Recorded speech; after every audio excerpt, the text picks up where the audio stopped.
Hello, everyone. Welcome to the MINDSHOCK podcast, True Crime.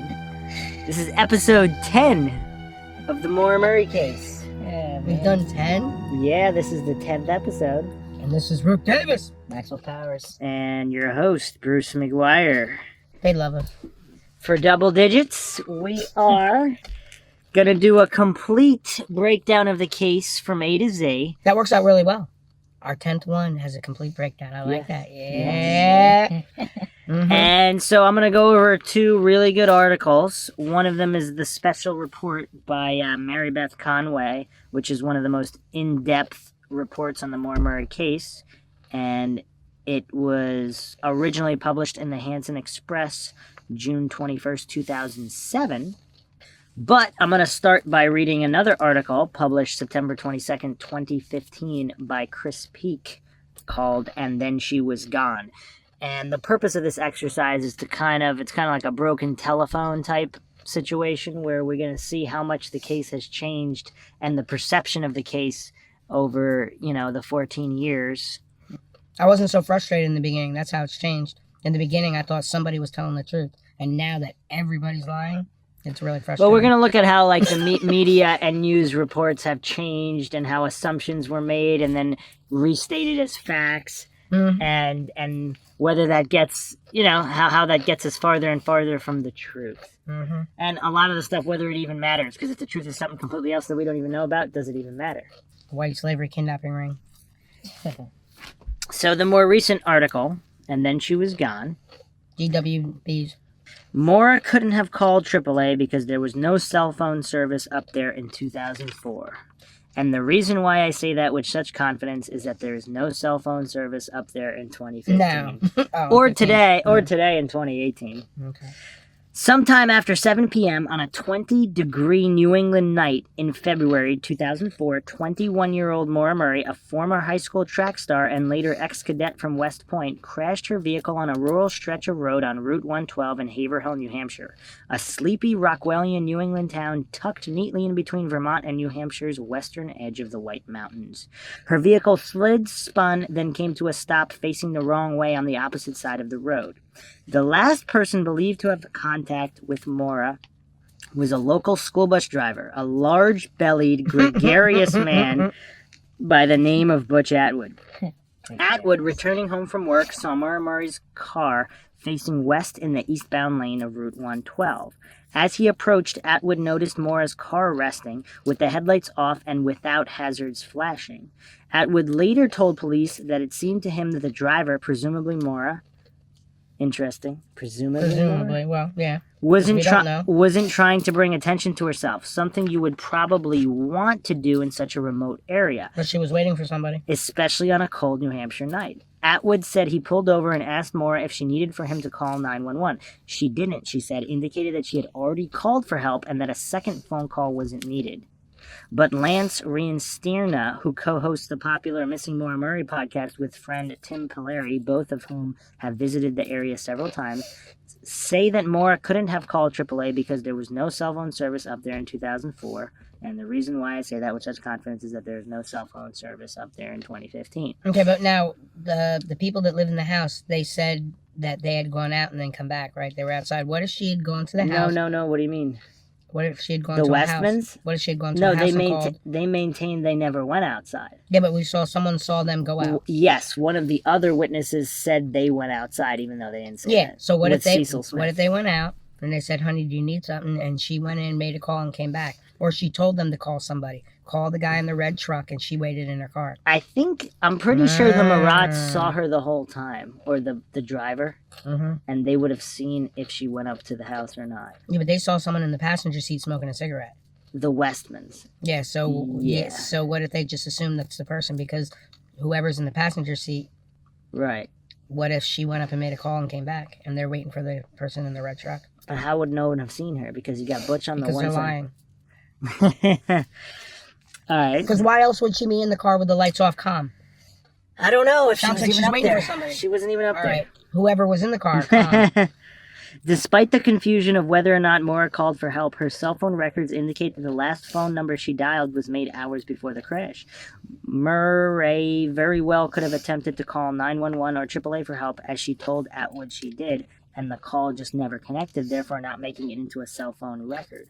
Or she could have been purposely trying to get rid of Atwood. But Atwood didn't give up so easily. Living within sight of the crash, he offered Murray a ride back to his house where he lived with his mother and his common-law wife. Again, she declined. He drove away, and then she was gone. I didn't know he lived with his mother. His mother's there? Yeah. Is she dead? I'm not sure. I think she moved back. Didn't she move back to Massachusetts? I thought that was the common-law wife. The common-law No, I thought wife's that still was, there? I think that was his mom. Okay. Because I think the whole reason he moved to Florida was for his mom. Because his Okay. mom wanted warm away. And now he's dead. Yes, and then she moved. I think she moved back before he died, though. Yeah. That's, oh my God!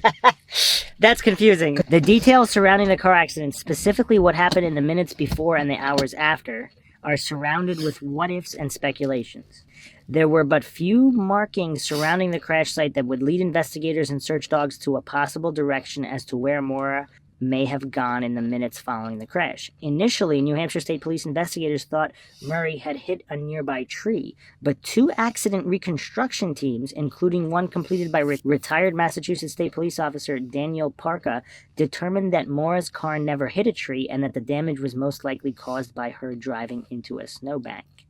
Dick Guy, one of the responding EMTs at the scene of the accident, mentioned in an internal memo that everything about the scene of the accident was weird.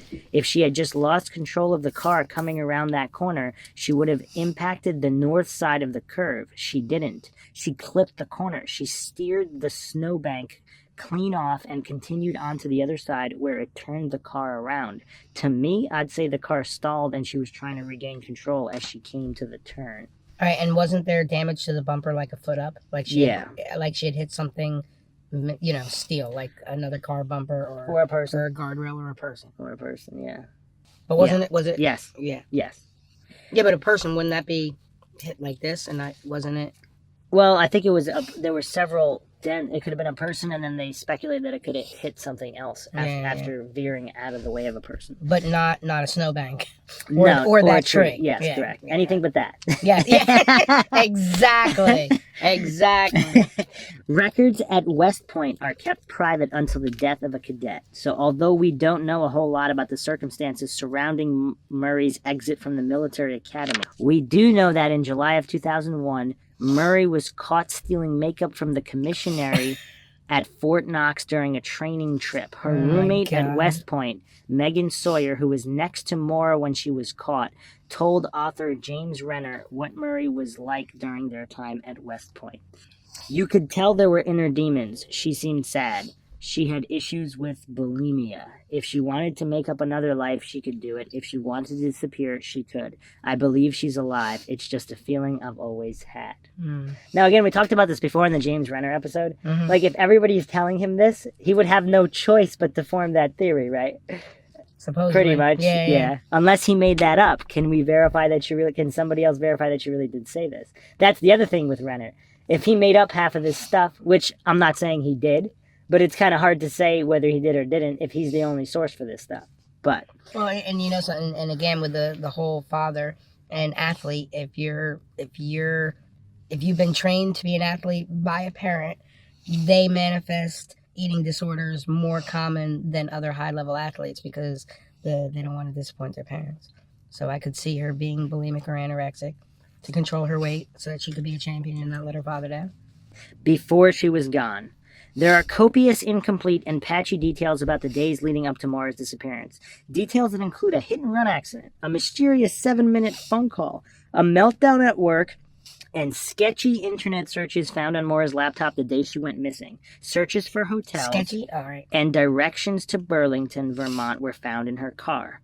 One search on her computer hinted that she may have been pregnant. Oh, boy.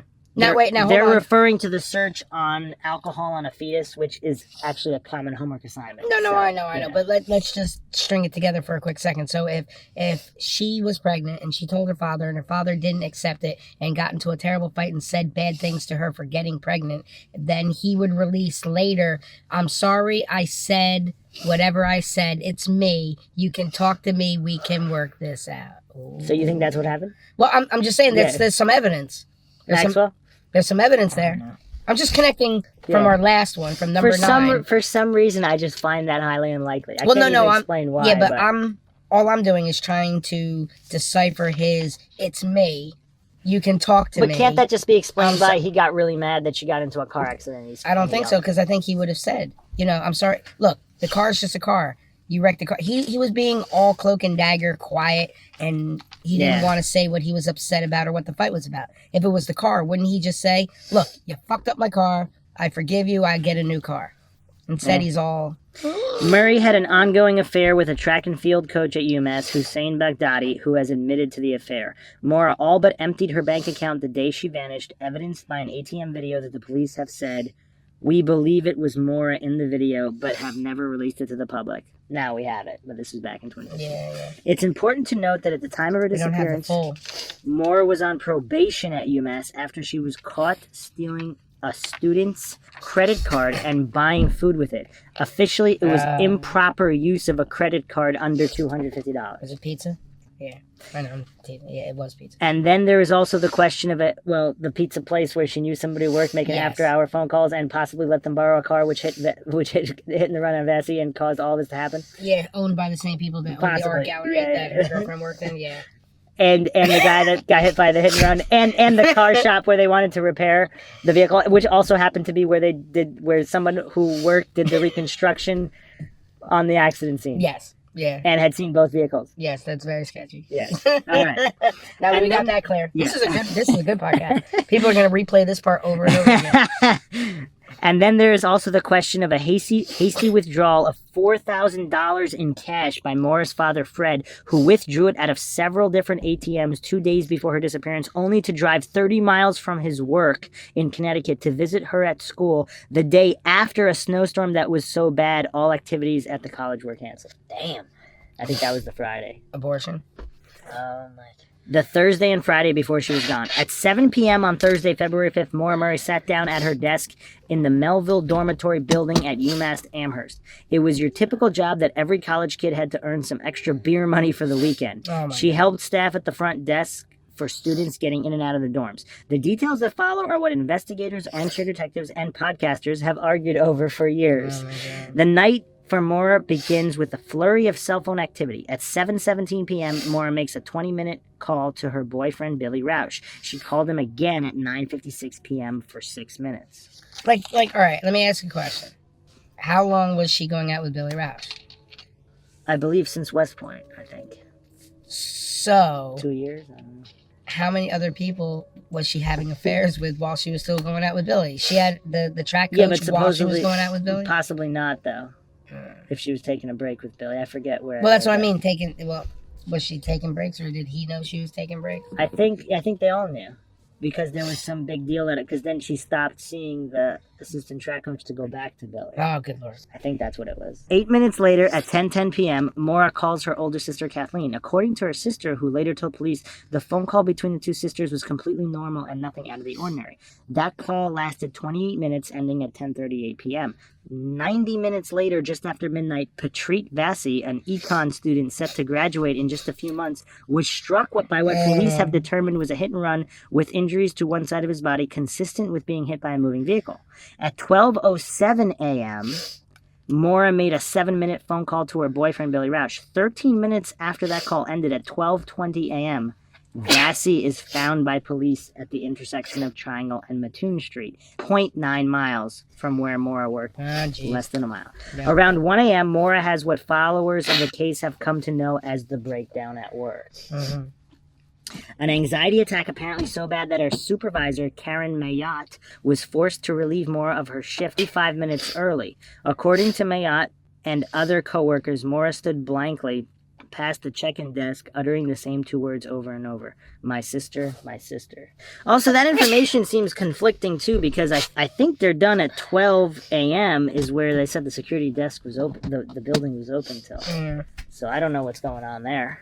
Now, what if she's traumatized from hitting somebody and she's just calling for her sister? Yeah, because that's possible. Because that's who she, like, her safety blanket. That's My sister. possible. She'll help. I don't know what's all this shady stuff with the term, because if her shift ended at 12, 45 minutes early at 1 a.m. In an email to author James Renner, Mayotte recounts in detail what happened that night. That Thursday night, the receptionist had to work until 1:45 a.m., 2:45 on Fridays and Saturdays.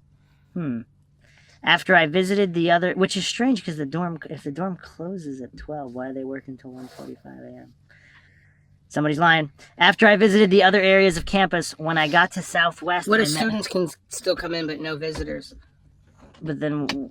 and so the guard's still there just for students. Because I know with our dorm, there was a guard there 24 hours, but there were times where you couldn't bring anybody else in. I'm just saying. After I visited the other areas of campus, when I got to Southwest, I met up with the other coworkers at the eatery in Southwest. I didn't eat, but on another area supervisor told me that Maura was upset and that I should go check on her. At that point, I did. One of them said, something's up with Maura. She had been crying. I don't know how to explain it. She was just completely zoned out. No reaction at all.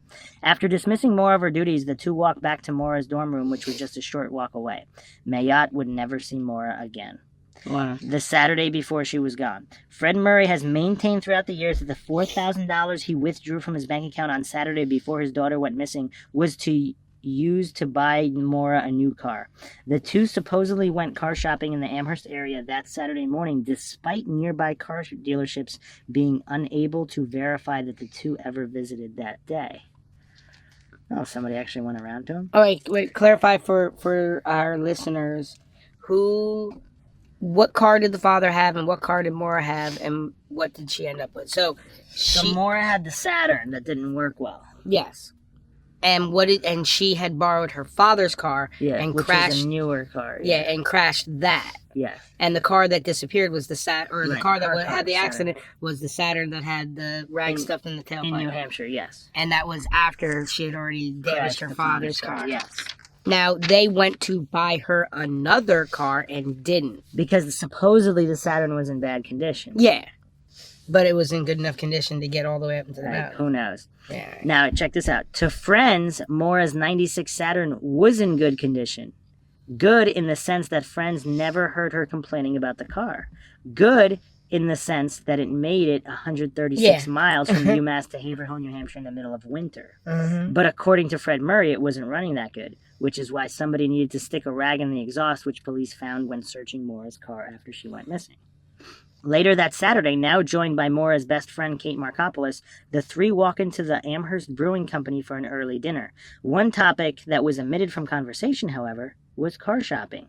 According to Kate, it was never mentioned. Another article where Kate talked to somebody about something before she got tied up. Yep. After dinner, Fred drove Maura and Kate to the liquor store to purchase alcohol for a party that the two girls were planning on attending that night.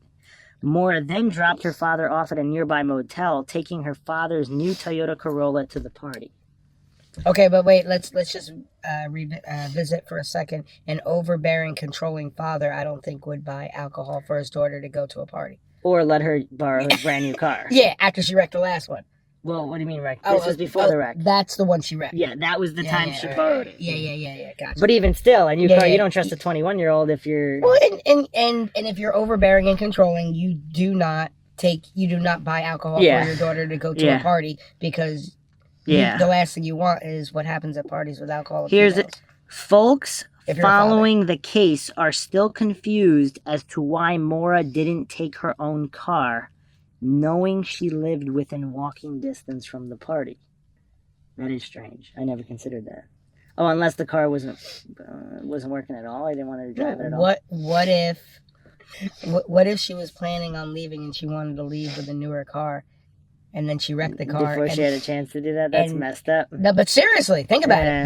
That would explain why she took the car. Yeah. Because she wanted a new car because it's winter and she's planning on getting the hell out of Dodge. The party that night has always held a Zapruder-esque quality to it, meaning it has been discussed, analyzed, and dissected over the past 10 years ad nauseum because so much about the party is still unknown about what actually happened that night. According to journalist James Renner, who spoke to Kate Markopoulos, the friend Maura arrived with, the party was standing room only.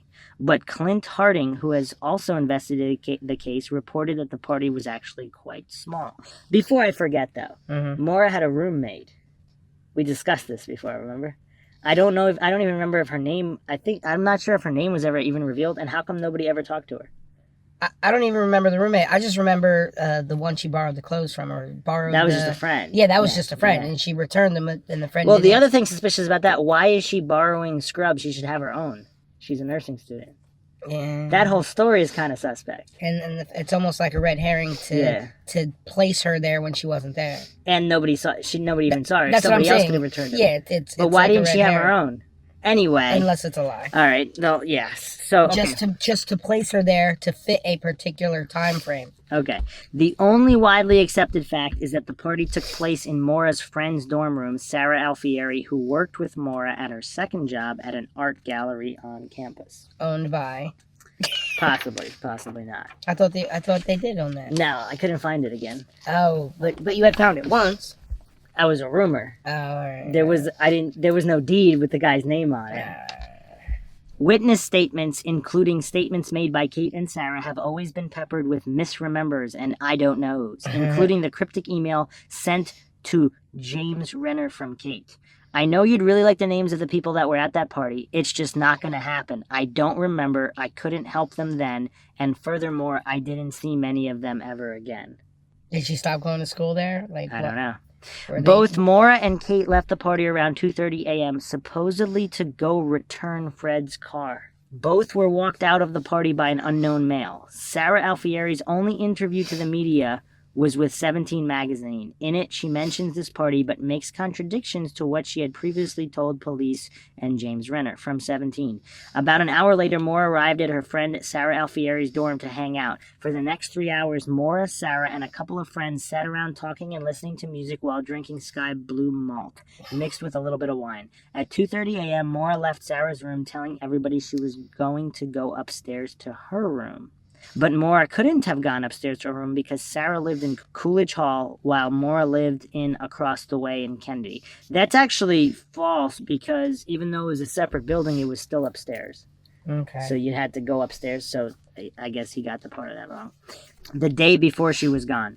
An hour after leaving the party at UMass, Maura got into her father's car alone, and at 3:33 a.m., interesting number, early Sunday morning, Yeah, for 666.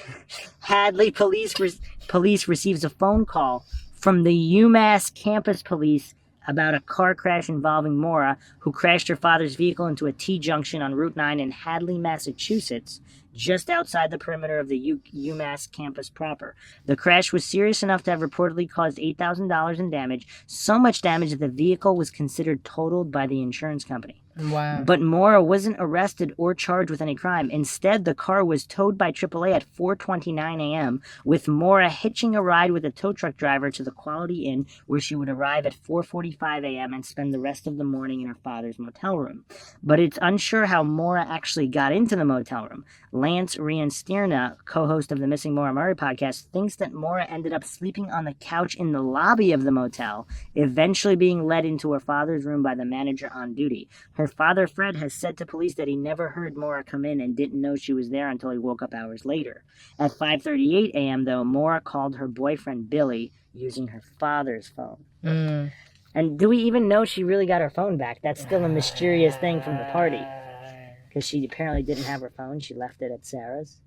Which, again, would lead to something messed up happened at the party, so she left without her phone. Yeah, she left quick and then ran outside and got in a car accident. It seems like she was drunk and she forgot her phone. Yeah, and nothing happened. The day she was gone. In the overnight hours leading into Monday morning, Maura used her computer around 4 a.m., according to New Hampshire State Police Lieutenant John Scarenza, to make several questionable internet searches. 2 were for driving directions to the Berkshires and Burlington, Vermont. The other search was about the effects of excessive drinking on an unborn baby, fueling speculation that she may have been pregnant at the time of her disappearance. At 12:55 p.m. on Monday, Maura calls Linda Salamone, the owner of a condo in North Conway, New Hampshire, 45 miles east of where her car would end up crashing. Linda Salamone was not interviewed by police investigators. An hour later, she sends her boyfriend Billy an email. I got your messages, but honestly, I didn't feel like talking to much of anyone. I promised to call you today, though. Love you, stud. Oh, geez. At approximately 1:13 p.m., Maura calls a classmate and leaves a voicemail. She then calls 1-800-GO-STOW at 2:05 p.m., but the resort's phones were down, so she was only able to listen to pre-recorded messages about lodging. About an hour and 20 minutes after emailing him, Maura makes a 1-minute phone call to her boyfriend, Billy, which goes directly to voicemail, because at this exact moment, Billy is on the phone calling Maura's friend, Kate Markopoulos, instead of her. Immediately after, Billy makes 3 return phone calls to Maura. 3, 4, and 6 minutes later, all are unanswered by Maura. Something's going on. At 3:45 p.m., Maura emails her professors and work supervisors saying that due to a death in the family, she'll be missing the upcoming week of class and work. Family members have confirmed that there was never a death in the family. Okay, but wait, now, what if this is a cover? Because that sounds a little Robert Durstish. You know how he called the dean of the school, just to cover, like if someone's already trying to do a cover. Yes. Because they know she's going to be missing, and so they don't want anybody looking for her for a couple days. Yes. Sometimes just before 4 p.m., Maura withdraws $280 from an ATM, and surveillance video confirms that she's alone. Shortly after... Yeah, but does it? I don't know. Because wasn't it edited? Possibly. Possibly. Shortly after, Maura is seen by a dorm mate leaving UMass for the last time. I never heard that before. Yeah. This is the first time I've ever heard anything Someone about saw her leave? Yeah, who's the dorm mate? Unnamed in this article. She is later seen purchasing the box of Franzia wine that would later be found in the car, along with a bottle of Kahlua and Bailey's. Both would be missing from her car. I think there is footage from a liquor store where they're talking about... Obviously, it hasn't been released. Her last phone call was made at 4:37 p.m. to her dorm room. That was the last outgoing call made on her cell phone. It's assumed that Maura then started out on Route 91 North, as it's the only main highway that's both within a few minutes of UMass and runs directly north-south into southern New Hampshire. The last activity on Maura's cell phone was around 5 p.m. when somebody called her. A cell phone ping confirming that the call came from 20 miles of Londonderry, New Hampshire, a town just north of the New Hampshire-Massachusetts border. We need to go to New Hampshire. Okay. I would really like to. You want to see the crash site? No, I want to see everything. No, I'm serious. I'm serious. Right. You know, Maxwell? Like, no, because I'd like to see in we gotta context. We gotta go make a visit to the Jamesons too. Yeah, because we can do this one first. Yeah, just baby steps. Because I would really like to see. That's all around the East Coast, though. We gotta get. Yeah, I know where the accident is, and then the parks, and the backpack, Right. but summer preferably. Investigate. Don't you want to do it at the exact time she went missing? Okay. Because then we get the right conditions. No. Investigators have speculated that the person calling Maura was perhaps traveling on Route 93 North, the main interstate running from Boston to northern New Hampshire, before connecting onto Route 91 and heading into Canada.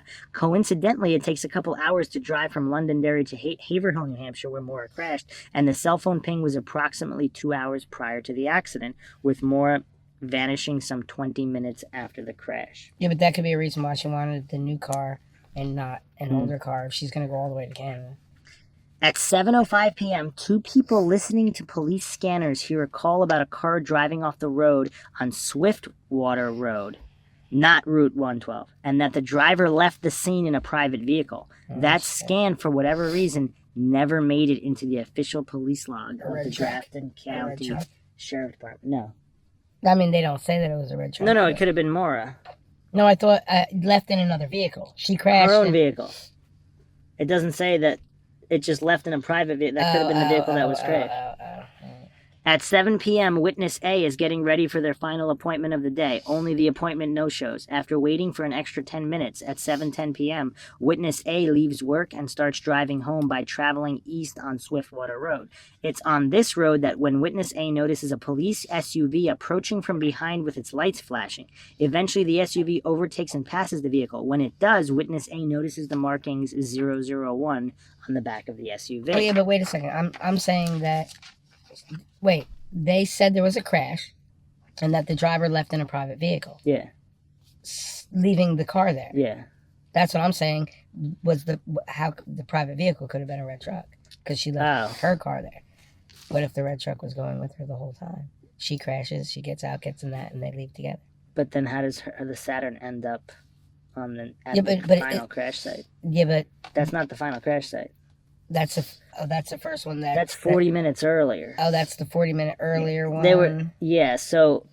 Yeah, and that may or may not be Chief Williams driving drunk and switching vehicles. Yeah. Because they probably would have mentioned as a police officer, so that may not be that. But how do we know that? We don't know anything. But what if they moved the vehicle? Yeah, we don't know. We don't know anything. You know what I mean? What if the second crash wasn't a crash because they put it there? Oh. That's what I'm saying. Like, what if they moved it, and that's why? Because remember, who was it? The officer who said it looked weird because it just shaved off and it didn't seem correct. What if someone towed it there and just let it slide? It's possible. All right, go on. Just posing.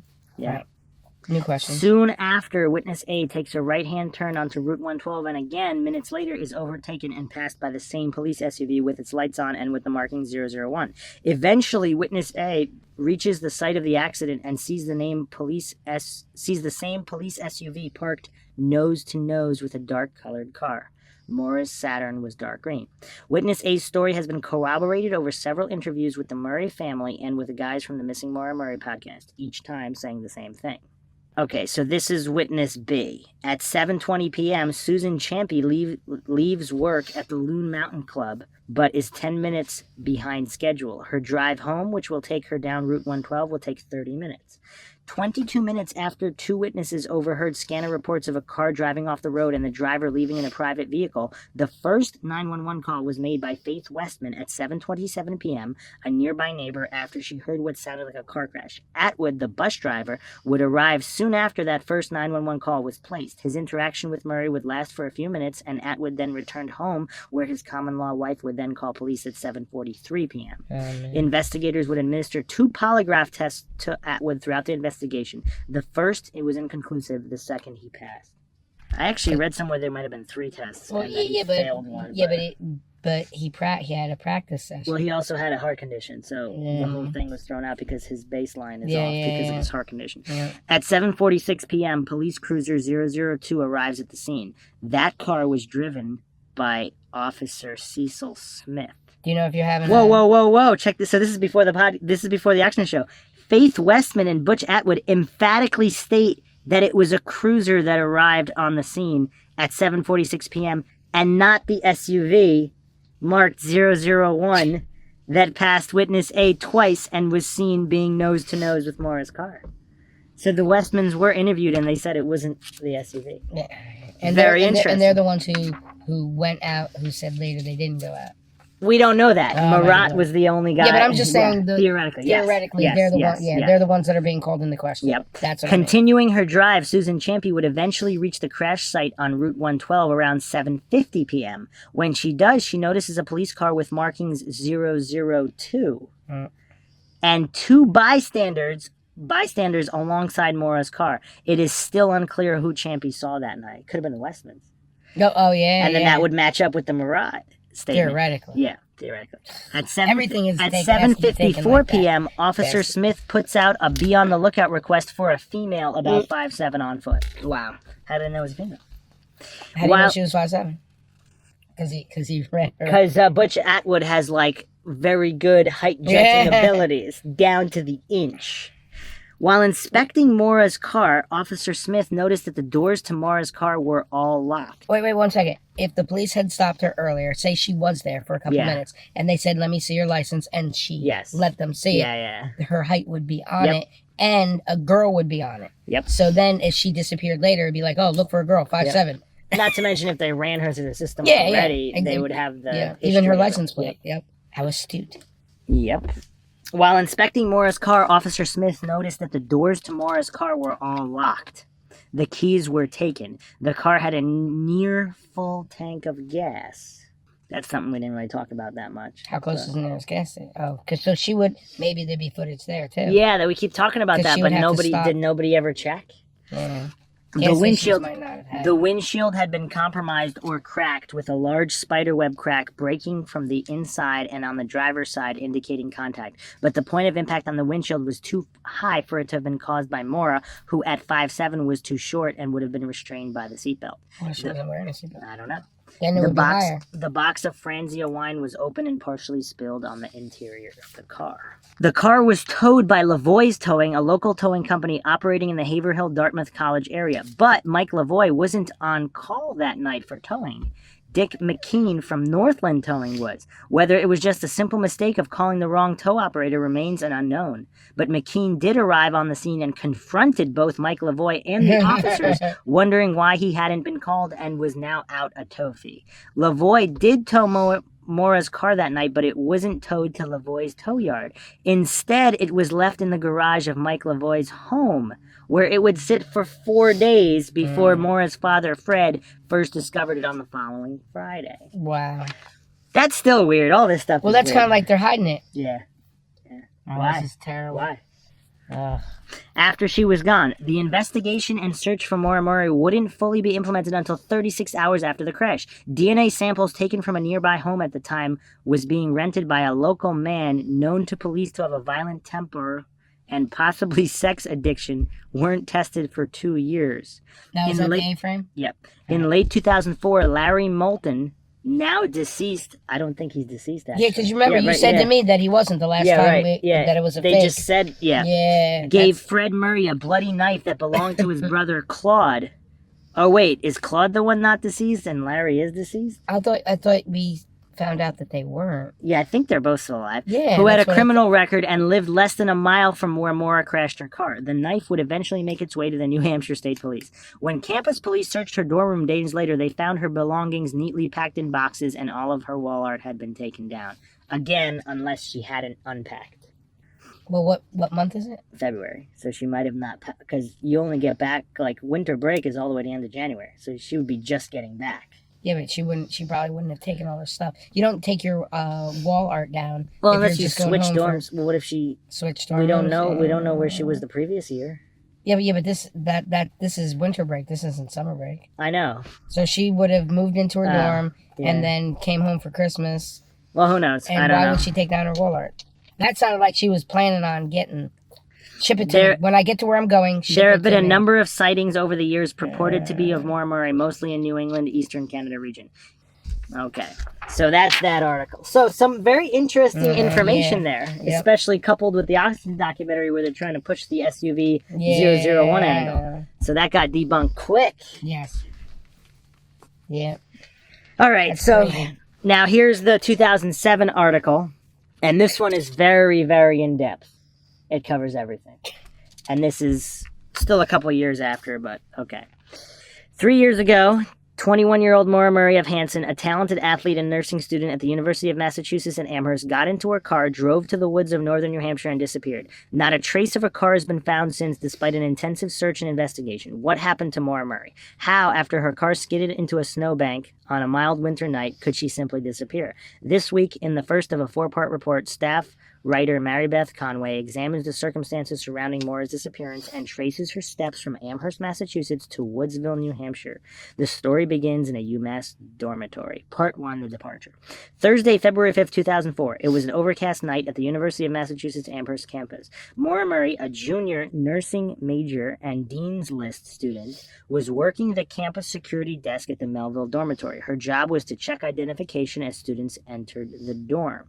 Maura's shoulder-length brown hair was likely pulled back tightly in a bun, as it nearly always was. Friends knew Maura as a highly motivated achiever who could be shy at times, but who was also a free spirit. She ran on the college track team and was an excellent athlete who broke her high school record in the 2-mile run. During a slow point in her shift around 10:20 p.m., Maura chatted on the phone with her older sister Kathleen. The two were discussing men troubles, specifically Kathleen's tiff with her then-fiancé, now husband, Tim Carpenter. The two sisters talked nearly every day, and this conversation was not unlike any other, Kathleen would later say. Maura was especially close to Kathleen and her older sister Julie. She also had 2 brothers, Freddie and Kurt. Maura did not burst into tears right after hanging up on the phone, contrary to some published reports, but she did start crying about 3 hours later for reasons that remain unclear. Maura was a cross-country star dating to her days at Whitman Hanson High School. Quiet, shy, but fierce on the track is how fellow UMass track team member Nastaran Shams describes her. Maura was comforted by her work supervisor, Karen Mayotte, who walked her back to her single room in the Kennedy dormitory around 1:20. Oh, so that isn't a roommate? I don't know. I read somewhere there was a roommate. I don't know. Conflicting information. Yeah. Maura never told Mayotte why she was upset. Supervisors are on a 30-minute rotation, so Mayotte would not have been present for Maura's entire shift. Whatever was bothering Maura, she did not share it with her friends or father, who visited her at UMass on Saturday, February 7th, less than 48 hours later. Growing up, Maura had lived with her mother in Hanson, but she retained an especially close relationship with her father, Fred Murray. When Fred wasn't coaching her in youth sports or attending one of her track meets, he and Maura would go camping or hiking, usually in the mountains of New Hampshire. Fred came to UMass that weekend to help Maura go car shopping. Maura's black 1996 Saturn sedan was in rough shape, running on just 3 cylinders. Maura drove the Saturn as little as possible. The father and daughter were looking at a 3-year-old Geo Prism. She would have had a new car by next week, Fred said later. After a day of car shopping on Saturday, the two had dinner at Amherst Brewing Company on North Pleasant Street in downtown Amherst. Each time Fred visited Maura, their routine including trying another of the many local brew pubs in the area. Why is every other word is alcohol? Maura's friend Kate Markopoulos joined them at the restaurant later that night. After dinner and drinks, Maura's father was ready to head back to the Quality Inn, a motel on Russell Street in neighboring Hadley. What's the second girl's name? You have Kate Markopoulos, and what's the other friend? Sarah Alfieri. Sarah, okay. Yep. Fred offered Maura his new Toyota Corolla to drive for the evening. Maura dropped her father off at the hotel and returned with her friend to UMass. Back on campus, Maura attended a small party in the dorm with Kate and their friends. The girls were chatting and drinking Sky Blue Malt mixed with wine. Friend Sarah Alfieri later said in an interview with 17 magazine, at some point Maura mentioned that she wanted to return the car to her father that night, which didn't make sense to Kate since it was so late. Maura had been drinking and her father wasn't expecting the car until the next day. Okay, now again, it bothers me that they go small party and then they go large party, standing room only, shoulder to shoulder. All right. Yep, conflicting reports. Yeah. Around 2:30 a.m., Maura told her friends she was heading home to her dorm room. Instead, she got into her father's car and drove towards his motel. While driving along Route 9 in Hadley, Maura slammed into a guardrail, causing about $8,000 worth of damage to the Toyota. Local police responded to the scene of the accident, but no charges were filed. Maura got a ride back to her father's motel. When Fred Murray learned of the accident, Maura was shaken up and extremely apologetic. She was upset, but it was okay, Fred recalled. If this is the only trouble a kid ever causes, then you're a pretty lucky parent. Just a note on Maura and her boyfriend, Billy Roush. She met her boyfriend, Billy Roush, in the fall of 2001. Okay. So, yeah, because that's what I asked you. Attending West Point. Maura was following in her sister Julie's footsteps, but later decided military life wasn't for her and transferred to UMass. Despite the distance apart, the couple remained close. You agree? Maura grew up in Hanson with her 4 siblings, Kathleen, Freddie, Curtis, and Julie. She was particularly close to her 2 sisters, chatting on the phone almost daily. I've never seen that photo before. I guess that's Fred? No, that can't be Fred. No, that must be... Oh, they're babies. So that's probably the youngest brother. That's Kurt. No, that's the youngest brother, Kurt. So who's that? I don't know who that is. Because Kurt's only a couple years younger than That's Maura. That's Kathleen. That's Julie. That can't be the father. No, that's Freddie. That's the older brother. All right, the oldest brother. Gotcha. I guess that's his son. That's probably his kid. The older brother's kid. At 4:49 on Sunday morning, a little while after the accident, Maura called her boyfriend Billy Roush on her father's cell phone. Billy consoled her over the phone, though he would later say that he thought there was more than just the accident on Maura's mind. Billy was an Army lieutenant who was stationed at Fort Sill, Oklahoma. Just a few weeks earlier, Maura had arranged for a summer job at a hospital in Oklahoma to be closer to Billy. Okay. They would have ended up married, said Fred. Later, Billy would tell a local newspaper that he and Maura were engaged to be engaged. The couple met while studying at the U.S. Military Academy at West Point and began dating in the fall of 2001. After 3 semesters, Maura transferred to UMass to continue her studies. Military just wasn't for her, said Andrea Connolly, a high school friend who ran on the track team with Maura. Billy and Maura remained close after her transfer, traveling between their schools to spend time together. After a few calls on Sunday morning, February 8th, it appeared Fred's insurance would cover the accident and it was time to move on. So it doesn't say anything about taking time off. Fred had a work obligation in Bridgeport, Connecticut, so he rented a car and dropped Maura off at her UMass dorm. That evening at 11:30 p.m., Fred talked to Maura on the phone and reminded her to pick up accident forms from the Registry of Motor Vehicles. Maura agreed to call her dad on the phone the next night, Monday, at 8 to go over the forms and fill out the insurance information. Later that night, shortly after midnight, Maura scanned the internet for information on the Berkshires and found directions to Burlington and Stowe, Vermont on MapQuest.com. Remember that? Yeah. According to a police search that was later done on her computer dorm room. The next day, Monday, February 9th, Maura made a number of phone calls. Just before 1 p.m., she called Dominic and Linda Salamone, a couple who owned a rental condominium at the Seasons at Attitash Resort in Bartlett, New Hampshire. Okay, a little aside. Could a hit-and-run accident be connected to Maura's disappearance? Like I said, this article is in depth. While Maura was crying at her workplace in Melville Dormitory, another puzzling event was taking place elsewhere at UMass. Around 12:20 a.m., a UMass junior, Patrick Vassy of Dorchester, was found unconscious in the road at the intersection of Triangle and Mattoon Streets in Amherst, about a mile and a half away from where Maura was working. Vassy, an economics major, was presumed to be the victim of a hit-and-run, but details remain murky. Interviewed several months later, Vassy said he had been drinking and could not be certain if he had been struck by a car or fallen out of a car. I can barely remember anything about that night, he told the Daily Collegian, the UMass College newspaper. Vassy did say that based on the location of his injuries, he believed he had been hit by another vehicle. Campus police said they had no information on how the incident occurred and no witnesses. Vassy was hospitalized for over a month and did not return to campus until the following semester. While speculation is focused on a possible link between the accident and Maura's demeanor and later departure, such a scenario is unlikely. To have been present at the scene of the accident, Maura would have had to leave her work, walk to her car, drive downtown, and return without her supervisor noticing. As for her teary outburst, there is no evidence that Maura knew who Vassy was, according to Helena Murray, a member of Maura's extended family. Although, if we remember, she did go to a party at the house where Vassy lived. Remember the party house? Yeah. That's also owned by the same guy that owns the auto repair shop. Yeah. Okay. And potentially the art. Yeah, and potentially everything. With nearly 20,000 undergraduate students, the odds are long that Maura enrolled in nursing school. Chechen? What? He was an Albanian and the others were Iranian. Yeah, the owners were Iranian. Gotcha. Could have known a student from a different undergraduate school. Nonetheless, it is possible that Maura might have heard about the accident that night since she was working for campus security. Okay, anyway, so just before 1 p.m., she called Dominic and Linda Salamone, a couple who own a rental condominium at the Seasons at Attitash Resort in Bartlett, New Hampshire. Maura's family, which frequented the Bartlett area, had stayed at the Seasons, although never at this condominium. The Salamones don't remember the conversation with Maura, but they are certain they did not book their condominium. To do so on such short notice would have been impossible, explained Linda Salamone. We don't operate like a hotel. Rental must be booked far in advance in order for the Salamones to drop a key in the mail. The call to the Salamones lasted about 3 minutes, records show. Linda Salamone speculates she might have offered more recommendations on other places to stay, though her memory was foggy by the time police finally interviewed her nearly a year after Maura went missing. Maura called a fellow nursing student at 1:13 p.m., though the purpose of her call is not clear.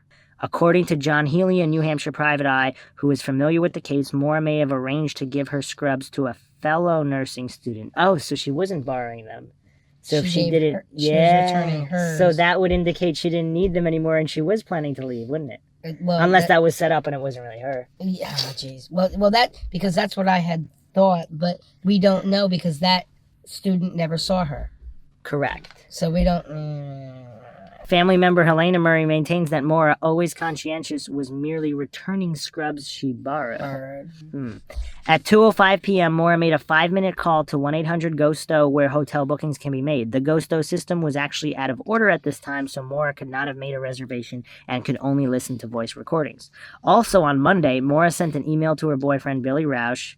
Maura's email to Billy that day read, "I love you more, stud. I got your messages, but honestly, I didn't feel like talking too much of anyone. I promised to call today, though." The message was signed, "Love you, Maura."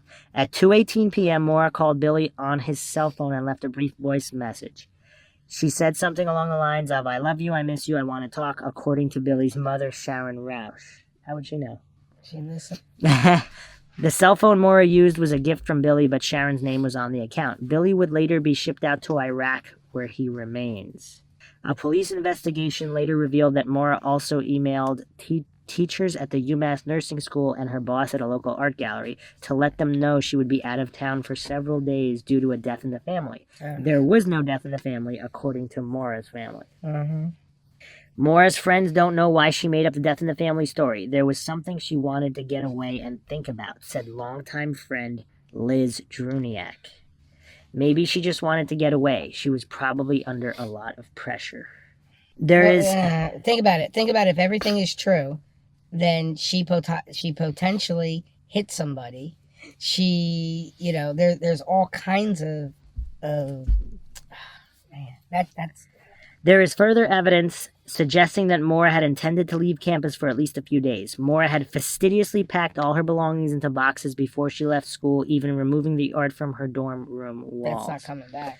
Well, how do you know it was ever up, though? Maybe when she moved into the dorm in, September, she never put it up.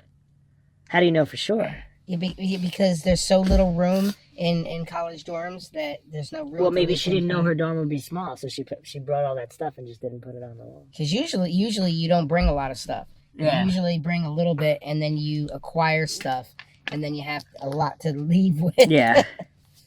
The Boston Globe reported, citing UMass Police Lieutenant Robert Thrasher, "It looked like she was planning to leave school," said Lieutenant John Scarinza of the New Hampshire State Police. Although police and some friends suggest that her packing that Maura may have been intending to leave school permanently, there is reason to doubt such a conclusion. Maura had recently returned from winter break. The University of Massachusetts has an unusually long break running from before Christmas into late January. Maura returned home to Hanson during her break and logically would have packed her belongings for such an extended time away. The UMass calendar refers to a welcome back week occurring over the last week of January and into the first week of February. It is therefore plausible that Maura had been back on campus less than 10 days.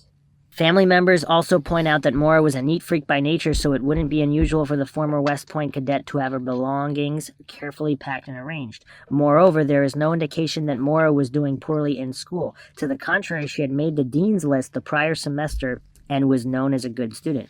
Before leaving the UMass campus on Monday, Maura packed some clothing and toiletries, including a toothbrush and floss. Maura was especially conscientious with her dental hygiene, according to her mother, Maura Murray. She would never go along without brushing and flossing. She also brought along her birth control, according to Private Detective John Smith. Maura must have packed her college textbooks as well, since they were later found in her car. Maura had been getting rides from friends at school due to her car problems, says Sharon Roush, so it is unlikely the textbooks would have already been in the car. Maura also packed a cell phone charger and a Samsung travel adapter for her cell phone. Finally, Maura grabbed her favorite stuffed animal, a monkey her father had given her, and a diamond necklace from Billy. Sometime around 3:30 p.m. on Monday, February 9th, Maura left her dorm and got into her Saturn. At 3:40 p.m., she withdrew $280 from a nearby ATM, leaving her account almost empty. Maura was due to be paid soon from her 2 part-time jobs. Maura then stopped off at a local liquor store and bought about $40 worth of alcohol, Bailey's, Kahlua vodka, and a box of wine, according to her sister Kathleen. Police later found a liquor store receipt in Maura's car. A police review of surveillance footage showed Maura was alone at both the ATM and the liquor store. So they do have a video of the liquor store. Okay. They just haven't released it. At 4:37 p.m., Maura checked her voicemail for messages. This was the last recorded call on her cell phone. As she promised her father, Maura obtained accident forms before leaving town. The forms were later found in her vehicle. Mm-hmm.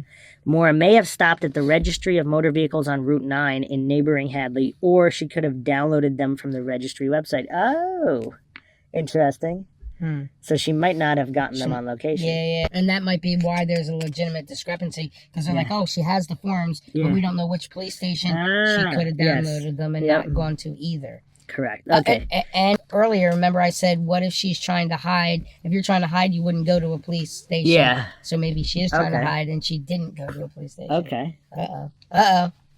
Maura Murray then hit the road, heading north toward New Hampshire wilderness. She never returned. No, jeez. Nestled in the Connecticut River Valley, a stone's throw from the Vermont border, Woodsville is a rural village within the town of Haverhill, New Hampshire. Woodsville has a year-round population of 1,080 and was best known as the home of America's oldest covered bridge until the night of Monday, February 9th, 2004. Sometime after 7 that evening, 21-year-old Maura Murray found herself in a snowbank off Wild Amanusack Road in Woodsville. How and why she arrived at that point and what happened next is a source of great mystery, conjecture, and heartache. Wild Amanusack Road, also known as Route 112, winds along the northern end of Woodsville near the town line with Bath, New Hampshire. The road is named for the nearby Wild Amanusack River, which starts in the White Mountains and snakes west for about 15 miles, eventually flowing into the Connecticut River. Little is known about Maura's trip north after she left the UMass campus in Amherst, Massachusetts around 4 p.m. Presumably, she drove Route 116 out of Amherst, picked up U.S. Route 91 north and south Deerfield, Massachusetts, and headed toward New Hampshire. Considering that Maura landed on Route 112 in Woodsville, she likely took exit 17 off Route 91 to reach 302. Where was Maura headed? Maura was presumably headed to the town of Bartlett, a family favorite vacation spot and home of the Attitash Ski Resort in the White Mountains of New Hampshire. Maura continued to visit the White Mountains with her father into her college years and even brought along her boyfriend Billy on a family trip several months before her fateful journey. One of Maura's last phone calls was to a condo resort in Bartlett. Route 112, the road where Maura's car was found, is also a direct route to Bartlett from Route 91. In the icy winter months, however, motorists are advised to take the more traveled Route 302 to Bartlett instead of the scenic but dangerous Route 112. Why did Maura take the Route 112 exit? Was she having car trouble? Was she trying to take a shortcut? No one knows. In winter, local travelers know to take Route 302 if headed to Bartlett, New Hampshire, instead of the faster but snake-like Route 112, which later turns into the Kangamangas Highway. The entire journey from Amherst would have taken Maura 2.5 to 3 hours. But there was snow on the ground, but it was a mild February evening in Woodsville. It had been quite cold earlier in the day, but by 2 p.m., a warming trend drove the temperatures above freezing, and they hovered around 33 degrees Fahrenheit for most of the night. Later reports would erroneously state the high temperature at 12 degrees. Yeah, it's messed up. Shortly after 7 p.m., Faith Westman heard a loud thump outside her white Gambrel. You know something? At 12 degrees, if she was somewhat inebriated and running, I don't think she'd make it. No. And the search would find her pretty quick. But at 33, a little better. Oh, at 33, yeah, a lot yeah. better. Shortly after 7 p.m., Faith Westman heard a loud thump outside her white Gambrel-style home at 70 Wild Amanusack Road. Her house is located inside a sharp left-hand bend in the road. Westman lives there with her husband, Tim. The couple also owns the Weathered Barn, a well-known local landmark which is across the street at 69 Wild Amanusack Road. In this barn, Tim Westman, a renowned craftsman, restores antique musical instruments. Faith Westman peered out her window and saw Maura Murray's black Saturn lodged in a snowbank. Green. Yeah, dark green. Yeah. Saying black here. Huh, looks black to me. Faith Westman peered out her window and saw Maura Murray's black Saturn lodged in a snowbank a short distance from her home. The car was facing west on the eastbound side of the road. From the look of things, it was clear there had been some kind of accident. At 7:27 p.m., Westman called the Grafton County Sheriff's Department to report the vehicle, which she described as being in a ditch. Westman told dispatcher Rhonda Marcia she was not sure if there was any injuries.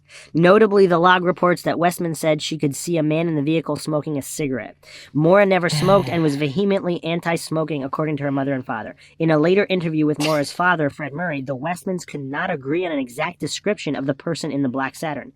Faith Westman believed she had seen a man with a cigarette, while Tim Westman believed it was a woman at the scene on her cell phone and that the red light from the phone looked like the tip of a cigarette. An investigator who later interviewed the Westmans confirmed that the couple did not fully agree on a description. When asked to clarify for this story, the Westmans declined to comment. "We've been down that path too many times. It's worn thin," Tim Westman said.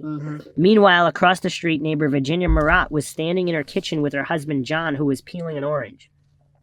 From our kitchen window, we saw a car down the road with trouble lights flashing and someone walking around the car, Virginia Murat wrote in response to a set of questions sent in for this series. But the guy driving the school bus said that there were no lights on.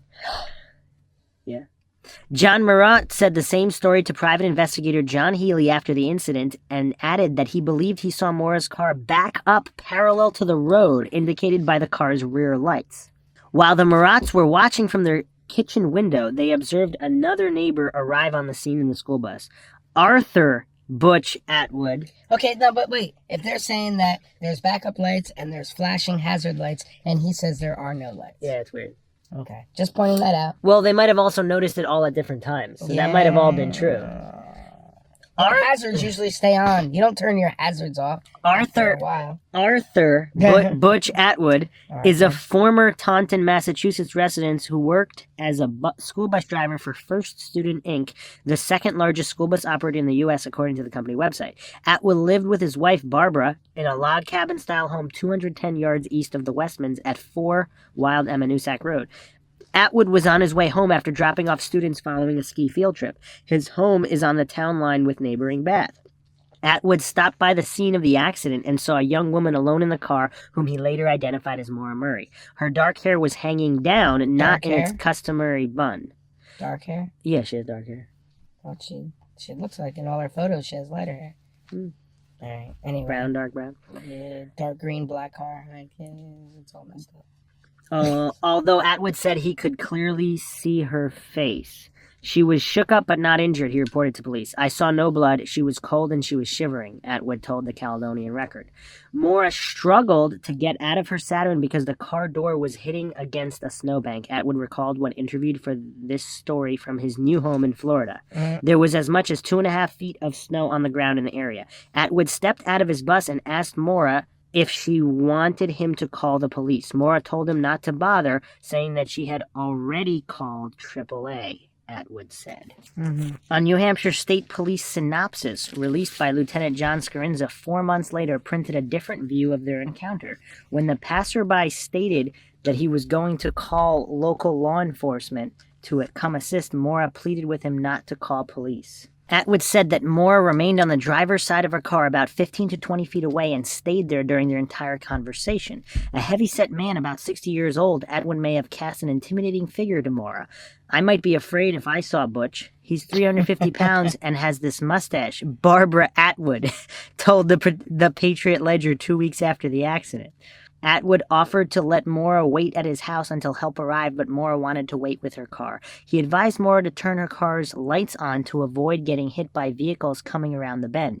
Atwood then left the scene and drove the 100 yards to his home. Wait, he advised her to turn the lights on? Yeah. So, earlier it said her lights are on. Yeah, but at which point were people reporting? Atwood doubted that Maura could have reached AAA due to the sparse cell phone coverage in the area. I knew better, he said later. Family friend Sharon Roush also confirmed that AAA did not receive a call from Maura that night. Based on his recollection and the times reported in police dispatch logs, Atwood's conversation with Maura could have lasted only a few minutes. After Atwood drove away, Faith Westman noticed the Saturn's interior lights switch on and off and witnessed a flurry of activity at the rear of the car, including a person standing at the trunk, according to private investigator John Smith, who spoke with the Westmans after the accident. Smith is one of the several retired police officers who have been working on a volunteer basis with the New Hampshire League of Investigators. Meanwhile, Butch Atwood backed his school bus into his driveway and went inside to call police. He had difficulty reaching the 911 operator due to busy phone circuits. Atwood eventually got through to the Hanover Regional Dispatch Center, which in turn alerted the Grafton County Sheriff's Department at 7:43 p.m., 16 minutes after Faith Westman's original call. Atwood spoke to the 911 operator from the front porch of his house. He could see the road, but Maura's car was not in his line of sight. As he spoke, a few cars passed by, but Atwood was not able to identify any of them. I did not hear or see anything strange happen, Atwood said. 3 minutes later at 7:46 p.m., Haverhill Police Sergeant Cecil Smith arrived on the scene. He had been dispatched at 7:29 p.m. following the call from Faith Westman. Atwood saw that a police vehicle had arrived, so he went to his school bus to finish up some paperwork, he said during an interview. Atwood later estimated that 7 to 9 minutes had elapsed from the time he left Maura to the arrival of the police cruiser, the Caledonian Record reported. reported. Sergeant Smith approached Maura's car and discovered that it was locked. There was no sign of Maura. The driver's side windshield was cracked and both front airbags had been deployed. In a window of just minutes, Maura Murray had vanished. Evidence at the scene indicated the vehicle had been eastbound and had gone off the roadway, struck some trees, spun around, and come to rest facing the wrong way in the eastbound lane, according to the accident report filed by Sergeant Smith on February 15th, 6 days after the accident. Tire impressions were found in the snow, though none were reported on the road. Sergeant Smith found a box of Franzio wine behind the driver's seat of the vehicle and a red liquid on the driver's side door and ceiling of the car. Maura's high school friend Liz Druniak recalls that Maura was not a heavy drinker but often liked to buy wine by the box.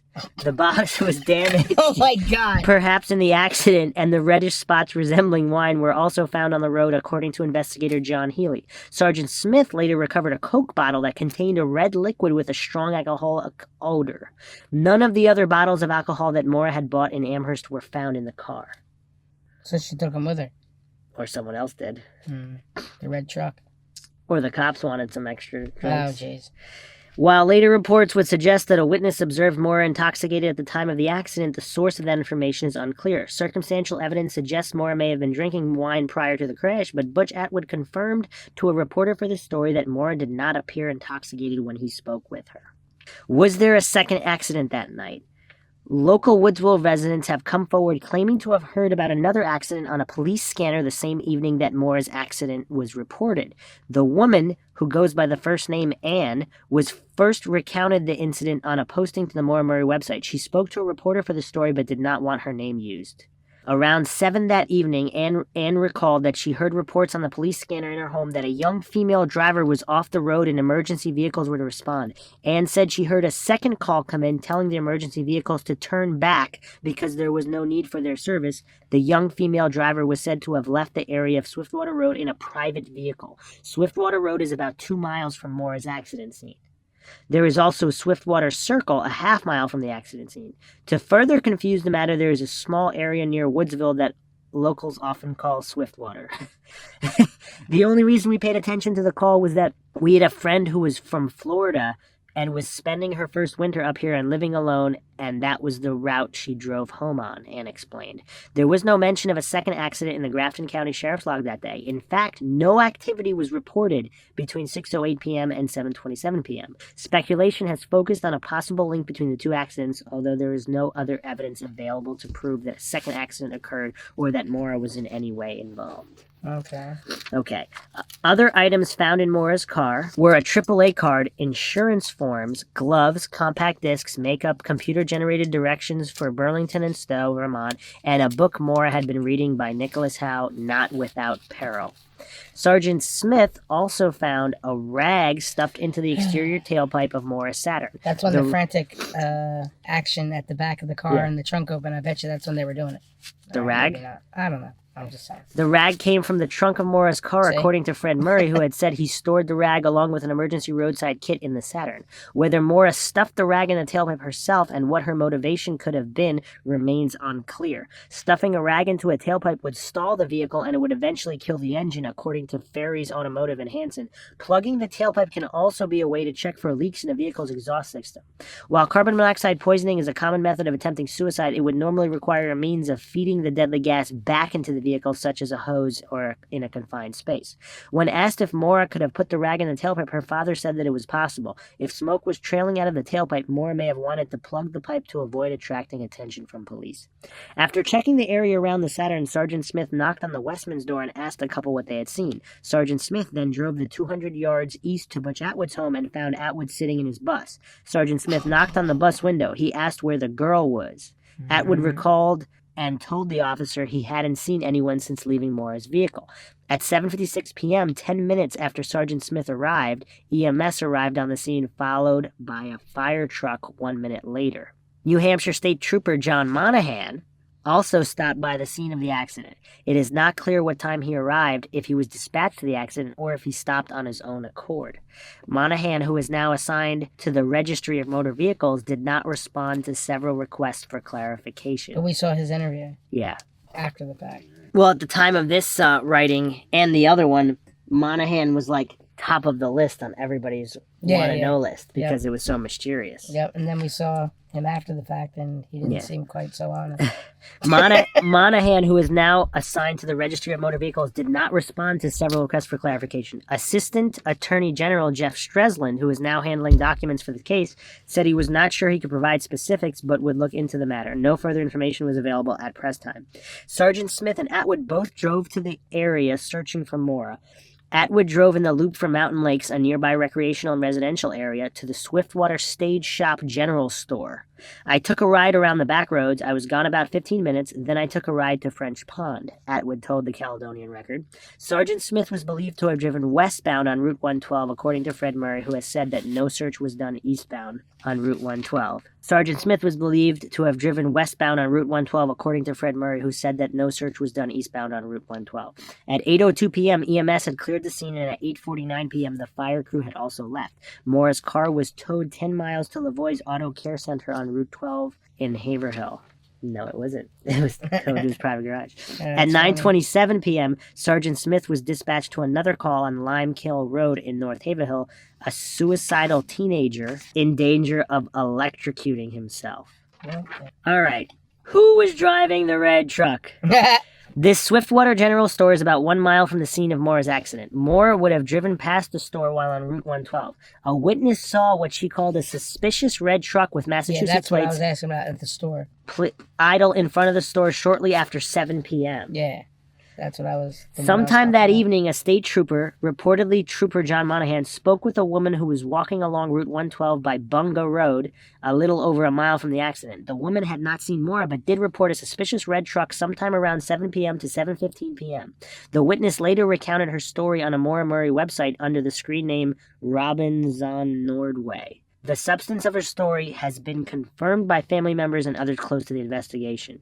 I was walking that night about 7 p.m. to the local store. As I was walking up the hill, a truck passed me and slowed down. When it got to the middle of the hill, it stopped in the road. I immediately looked at the plate and noticed it was from Massachusetts. There is only one street light there, and I could not tell how many people were in the vehicle. As I got closer to the truck, it took off up the hill. When I rounded the corner to the store, I could see the truck in the driveway of the store. As I walked into the parking lot, which is well lit, the truck took off toward the crash site. When I entered the store, I asked if the store owner saw the people in the truck, and she said no one had come in.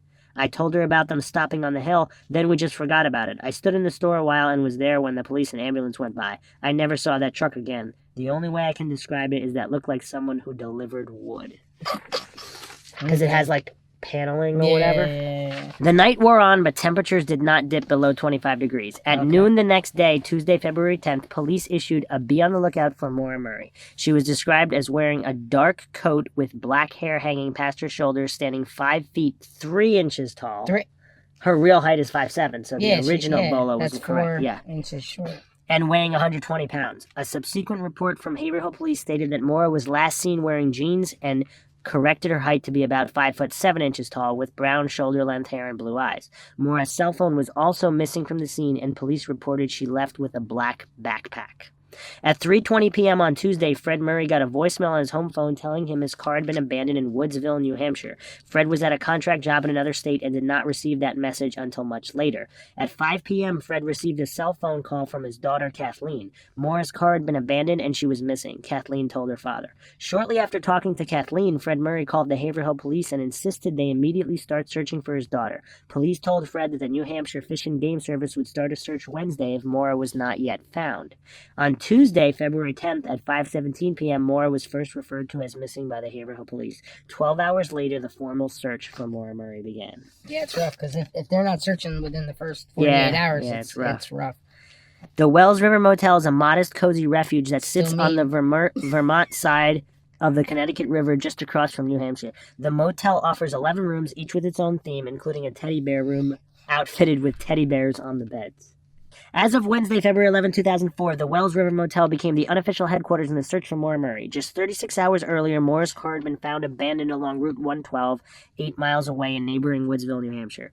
Maura's father, Fred Murray, was the first to arrive. Fred is an intense, energetic man in his 60s with a wiry frame, graying hair, and a passion for the outdoors. He knows the White Mountains intimately and often hiked and camped the area with Maura, the youngest of his 3 daughters. Fred had visited Maura the prior weekend at school in Amherst, Massachusetts. Following a 2-day visit and some car shopping with Maura, Fred departed on Sunday to Bridgeport, Connecticut for a contract job at a local hospital where he worked as a medical technician. This was the last time Fred ever saw his daughter.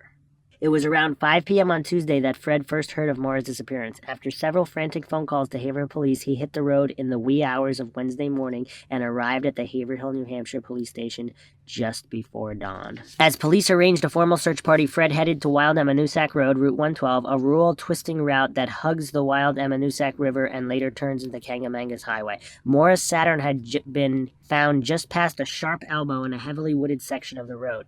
Fred combed the snow-covered area lining the street. No snow had fallen since Maura disappeared, and that made the search for footprints less difficult. Her car had already been towed away, but Fred scoured the scene looking for any clues his daughter may have left behind. There was no sign of Maura.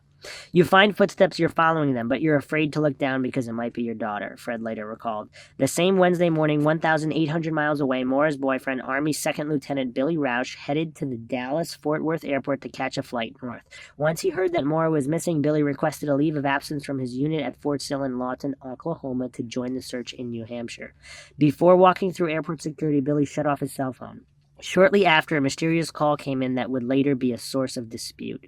Family members began to arrive in Woodsville, including Maura's sister Kathleen and her brothers Freddie and Curtis.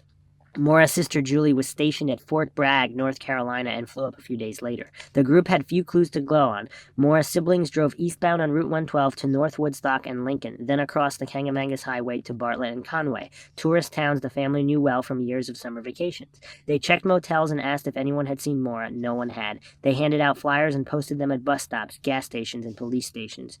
Meanwhile, on Wild Emmanusack Road, members of New Hampshire Fish and Game arrived on the scene in a helicopter while Haverhill Police, New Hampshire State Police, and a canine team gathered on the ground. This was the first time the area had been searched since Monday evening. A search dog sniffed the area trying to track Maura's scent while a Fish and Game pilot flew just above the treetops scanning the forest for footprints. Snow had accumulated to about 2.5 feet in depth by the first week in February. No exact times were reported, though the search must have occurred before the sunset at 5:12 p.m. that day. Back in Hanson, Massachusetts, the family's white split-level home, Maura Murray was living a mother's worst nightmare. She had first learned of Maura's disappearance Tuesday afternoon when Haverhill, New Hampshire police called the house looking for the owner of an abandoned Saturn. A fractured ankle had kept Laurie from joining her family in New Hampshire. Instead, she remained at home where she raised Maura and her 4 siblings, sat by the phone, and waited helplessly for any news of her daughter. There was little good news to report that day. Fred Murray and the rest of the family came up empty in their search along the Kangamangas Highway. The New Hampshire Fish and Game's helicopter search turned up only deer and moose tracks. It's like looking for a needle in a haystack, said Kathleen. Wednesday's efforts did produce one significant lead. The lone search dog on a scene was given a black leather glove from Maura's car to sniff. Though the dog did not get any hits in the adjacent wooded area or from nearby homes, the dog did track Maura's scent near the intersection. Bradley Hill Road, 100 yards eastbound from where her car was found. There are several homes in that area of the road, which is just yards from the Bathtown line. On the even side of Wild Emmanusack Road is the home of Arthur Butch Atwood, the bus driver who said he stopped and offered Maura help that Monday evening. Across the street at 1 Wild Emmanusack Road is the home of Rick Forcier, a 45-year-old local contractor who was living in a trailer on his property while his home was being built. Also within view is the property of Virginia and John Marat, who live adjacent to Rick Forcier. The abrupt loss of Maura's scent in the middle of the road prompted officials to speculate that Maura got into a passing vehicle. Whether she did go voluntarily or was forced remains open to question. As the day's search drew to a close, police spoke with Murray and the Roush families. Billy Roush had arrived in Woodsville earlier Wednesday and met up with his parents, Bill and Sharon, who traveled from their home in Marengo, Ohio. Around 5 p.m. Wednesday, the Roush family arrived at the Haverhill Police Department located on Route 10 about 9 miles from the scene of Maura's accident. Billy was extensively interrogated in private, and then Bill and I were questioned in the room with Billy, Sharon Roush later recounted. Fred Murray was asked if his daughter had recently experienced any traumatic events. He could only think back to Amherst when Maura banged up his new car. But in Fred's words, it wasn't a big deal. At a meeting that night, Haverhill police speculated that Maura was suicidal or had planned to run away. There was no evidence of foul play or that Maura had wandered into the woods. Haverhill Police Chief Jeff Williams said. He also explained that Maura, at the age of 21, was within her legal rights not to be found. Sharon Rausch did not share that opinion. I cannot believe, she said, that there would be any problem in her life that would cause her to run away from three close groups of people in her life. Her family, Billy and his family, and the very close-knit group of Hanson High School girlfriends. Did Maura make the mysterious phone call? While a search was beginning in Woodsville, New Hampshire, Billy Rausch was walking through security in a Dallas airport. He had just shut off his phone when he received a voicemail. Sharon Rausch, Billy's mother, described the message. It was very short, consisted of a shivering, soft whimpering sound with labored breathing as if someone was very cold. The number traced back to an AT&T calling card. Coincidentally, Sharon said she had bought 2 AT&T calling cards from Maura the previous Thanksgiving holiday. After an investigation, New Hampshire State Police traced the calling card to the American Red Cross. Do they even? They don't use calling cards. Well, Sharon had called the Red Cross sometime between Tuesday night and early Wednesday morning to request the emergency leave for Billy, but she doubts the mysterious call could have come from the Red Cross. I will say with a certainty that contrary to New Hampshire State Police info, the call could not be traced, Sharon later told a reporter for this series.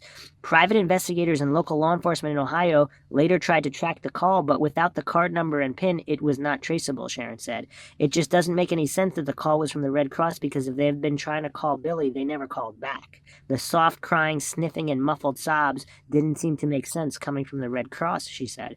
Billy had been having problems with his phone where callers were sometimes sent to voicemail without realizing it, which could explain why a message was left and no one spoke, Sharon said. That doesn't work like that. If it just goes straight to voicemail? No.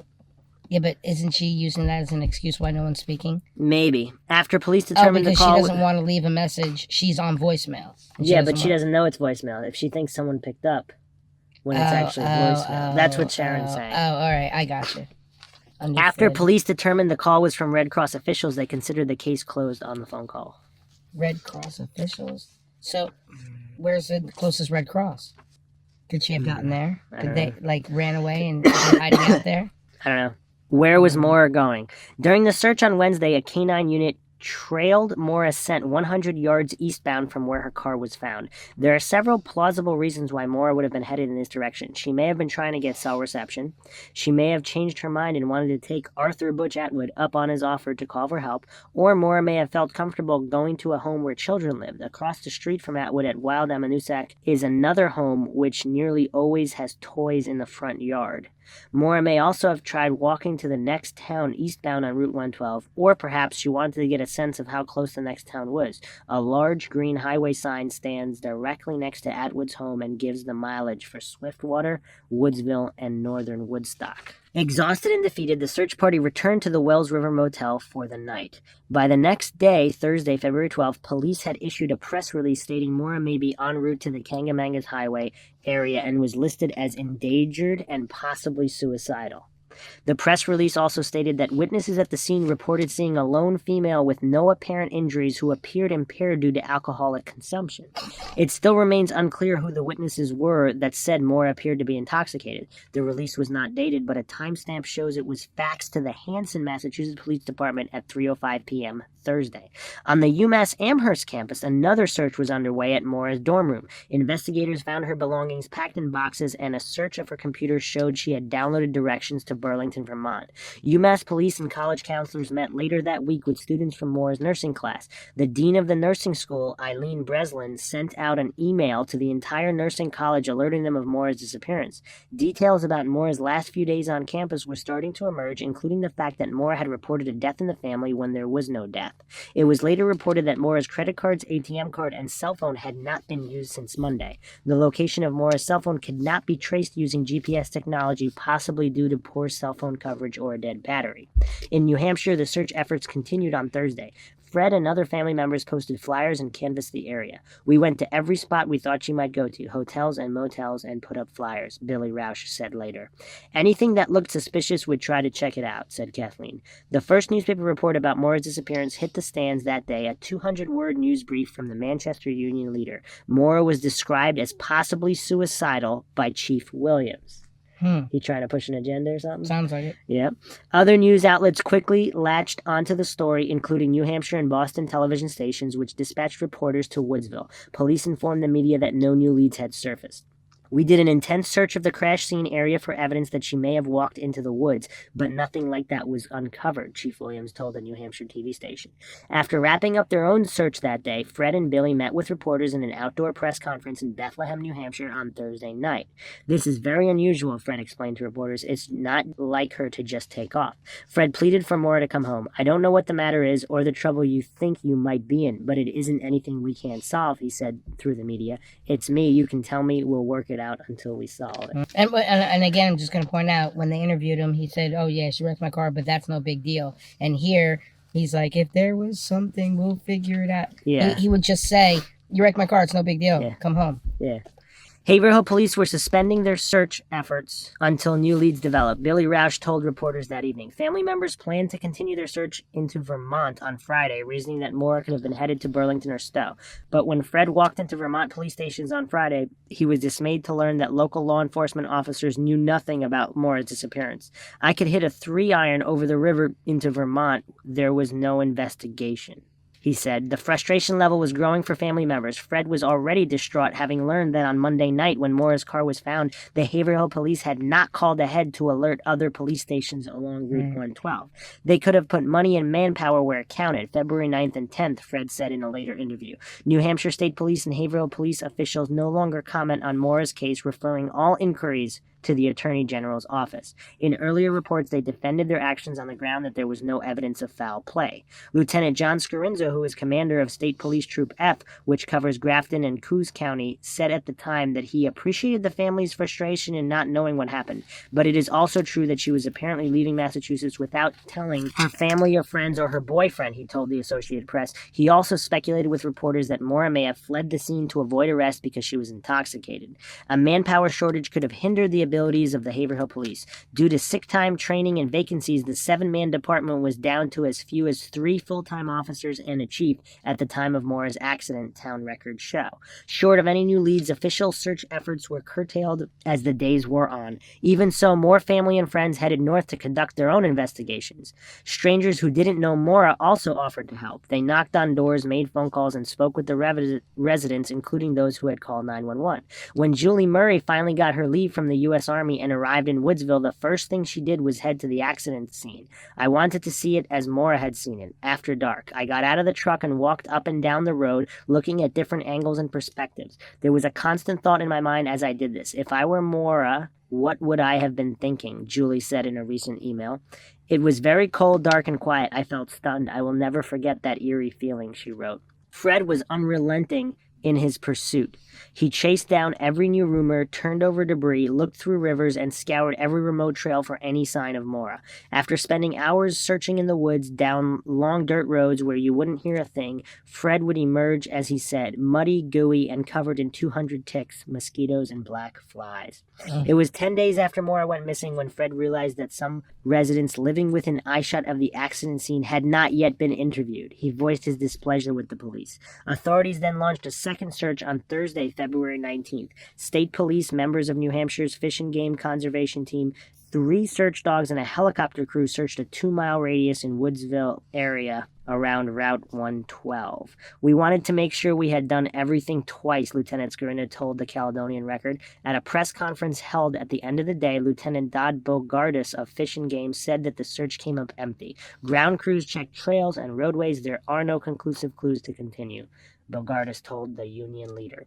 Lieutenant Scarinzo concurred, we have a very good feeling we have done everything we can do at the crash site.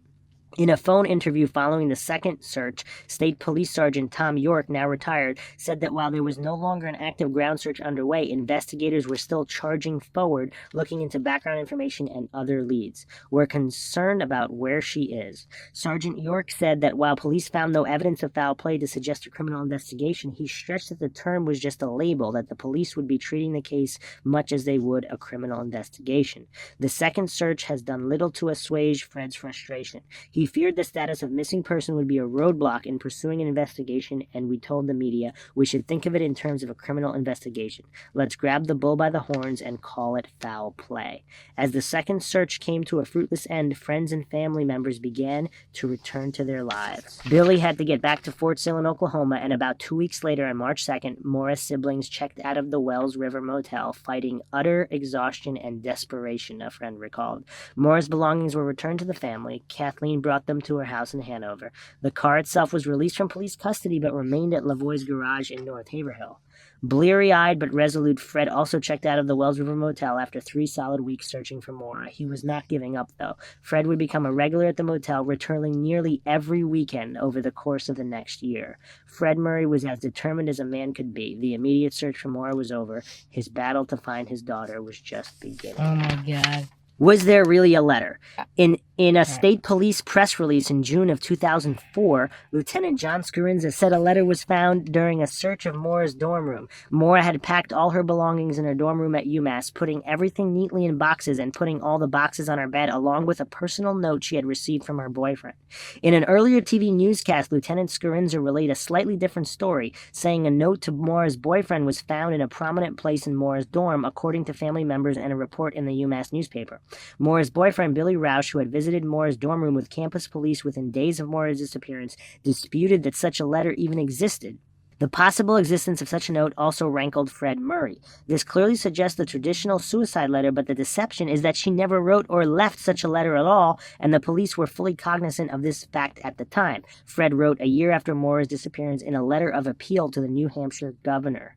In this same press release, New Hampshire State Police also described the relationship between Billy and Maura as a difficult long-distance relationship. The couple's relationship has caused a bit of speculation. In an interview at Maura Murray's home in Hanson, Maura's sister Kathleen said she had consoled Maura through several difficult bouts with Billy, usually in late-night phone calls. Kathleen said she was not convinced Maura was happy in their relationship. Maura's good friend Liz Druniak said the couple had problems, but not unlike any other relationship. Supposedly the letter was an email from Billy admitting he had cheated on her or something. That was the rumor.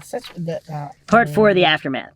A song of gentle vocals played in the background as Fred Murray pulled down a faded blue bow from a tree on Wild Amanusac Road in Woodsville, New Hampshire. It was February 9th, 2005, just a few feet from where Maura's black Saturn was found pressed against a snowbank 1 year before. Joining him were family, friends, a local minister, and a herd of media. He stapled a bright bow and a fresh picture of Maura onto the tree. "I hope this is the last time I have to do this," Fred told reporters. By now, Fred Murray knew the area intimately. Ever since his daughter went missing, he had spent almost every weekend in the White Mountains, driving up from Bridgeport, Connecticut, to search for any clue to Maura's disappearance.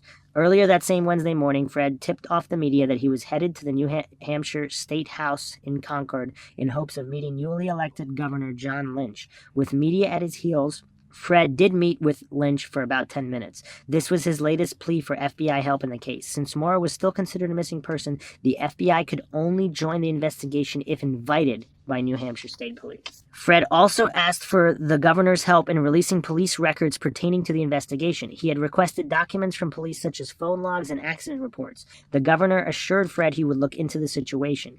After the meeting, Fred told reporters he hoped Governor Lynch would intervene on his behalf, but in the interview 2 years later, he described the meeting as no more than window dressing, an effort to show the public that the governor was a good guy. This was Fred's second appeal to a New Hampshire governor. In May of 2004, 3 months after Maura disappeared, Fred had petitioned then-Governor Craig Benson for help, based in part on a new lead that developed. A local contractor named Rick Forcier had reported seeing Maura on the night of her accident around 8, about 4 to 5 miles from the scene of her abandoned car. Forcier lived on Wild Amanusac Road about 100 yards from where Maura's car was found. Forcier was returning home from a contract job in Franconia about 17 miles away when he observed a young woman who fit Maura's description running eastbound on Route 112. When Forcier was first questioned by police 10 days after Maura disappeared, he did not mention seeing the girl running because he was confused about the dates and mistakenly thought it had been 2 nights after Maura's accident. Nearly 3 months later, after hearing numerous reports about the search for Maura, Forcier checked his work records and realized it was the same night as Maura's disappearance. Forcier told his story to Fred Murray, who relayed the information to police. On April 29th, Forcier was interviewed by State Police Lieutenant John Scarinza, who checked out Forcier's time records at his job in Franconia and confirmed that his story was credible. As a result of this new information, a search was conducted on May 8th. Canine teams with 6 dogs and 15 fish and game officers searched the area where Forcier may have seen Maura running. No new leads were reported. That same day, Fred held a press conference at the Woodsville American Legion Hall with the parents of Brianna Maitland, a 17-year-old girl who was last seen leaving her waitress job in Montgomery, Vermont about 6 weeks after Maura went missing. Montgomery is located about 90 miles north of Woodsville. Maitland's car was found abandoned about a mile from where she worked. At the same press conference were the parents of Amy Riley, who was last seen leaving a bar in Manchester, New Hampshire in August of 2003. Her body was found in April of 2004 in a pond in Manchester, New Hampshire, about 120 miles south of Woodsville. The press conference was another attempt by Fred to push for FBI help. He and other families believed the 3 cases could be connected, and since the Maitland and Murray cases cross state lines, the FBI should be involved, they reasoned. Why wouldn't state police want the best help in the world? Fred asked in a later interview. The FBI had been involved on a limited basis shortly after Maura disappeared, but its role was restricted to interviewing Maura's family and friends in Massachusetts. The Bureau would later take a more aggressive role in the Maitland disappearance, but it has not been publicly involved in Maura's case. Exactly 1 month later, on June 8, 2005, Vermont and New Hampshire state police issued a joint press release stating that there was no connection between the Maura Murray and Brianna Maitland cases. Investigators believe Maura was headed for an unknown destination and may have accepted a ride in order to continue to that location, said Lieutenant Scarinza in the release, adding that there were no signs of any struggle or any other evidence which would indicate that a crime had been committed. 2 weeks later, a New Hampshire state police trooper turned up on the doorstep of Maura's sister Kathleen's home in Hanover, Massachusetts. The trooper requested that all items found in Maura's car be returned. Maura's belongings had been given to the Murray family within 2 weeks of the accident. Police also confiscated the hard drive of Maura's computer, which had been in her dorm room, and took custody of Maura's car, which had been sitting unlocked at a North Haverhill, New Hampshire garage since the accident. Police explained that a major crimes unit of the state police was stepping into the case and wanted to conduct forensics tests of Maura's car and personal belongings. The fact that the major crimes unit was just now getting involved in the case rankled Fred Murray, who said he was repeatedly assured that Maura's disappearance was being handled in the same manner as a criminal case despite the missing person label. To this day, the Murray family is still in the dark as to why Maura's belongings were seized by police that day. Another ground search was initiated on July 13th. More than 100 searchers, including state police troopers and conservation officials, spread out across a 1-mile radius of where Maura's car was found. No reason was given for why this search was conducted, except to say police were looking for anything Maura may have left behind, such as the black backpack she would believed to have been carrying when she left the scene. Meanwhile, Fred Murray was conducting his own search. Nearly every weekend, he drove to Woodsville to investigate any tip that came his way. Whether following up on supposed sightings of his daughter or checking out eccentric local characters, Fred was always first on the scene. Any rumor, we'll look at it, he said. There are plenty of good suspects. This is the worst place in the world to have an accident. Fred was not the only one carefully watching the local crime scene for a possible link. Every time some strange crime happens here, people start saying maybe it's related to the Maura Murray case, said Brian Flagg, a publisher and editor of the local newspaper North Country News. To this day, Fred traipses through remote paths of the New Hampshire forest, peers into strangers' vehicles, rummages in dumpsters and basements, and even knocks on the doors of convicted felons. He is fearless in his search. Fred's persistence resulted in a formal letter of complaint from Haverhill, New Hampshire Chief of Police Jeff Williams in April of 2004. Williams warned Fred that complaints of trespassing and parking on private property had been filed by area property owners and that repeat offenders would be arrested. Police would not say how many complaints were filed or by whom, though one resident and witness to the accident, Faith Westman, later admitted to submitting an official complaint. Many other Woodsville residents have said searches have not been a problem and were sympathetic to Fred's situation. Fred chased down rumor after rumor. Most led nowhere, but every now and then something turned up that merited further pursuit. In late 2004, a man came forward to Fred with a stained, rusty jackknife. The stains were a reddish-brown color, Fred said. The man told Fred he thought his brother may have been connected to Maura's disappearance. At the time of Maura's accident, the brother was living less than a mile away, the man related.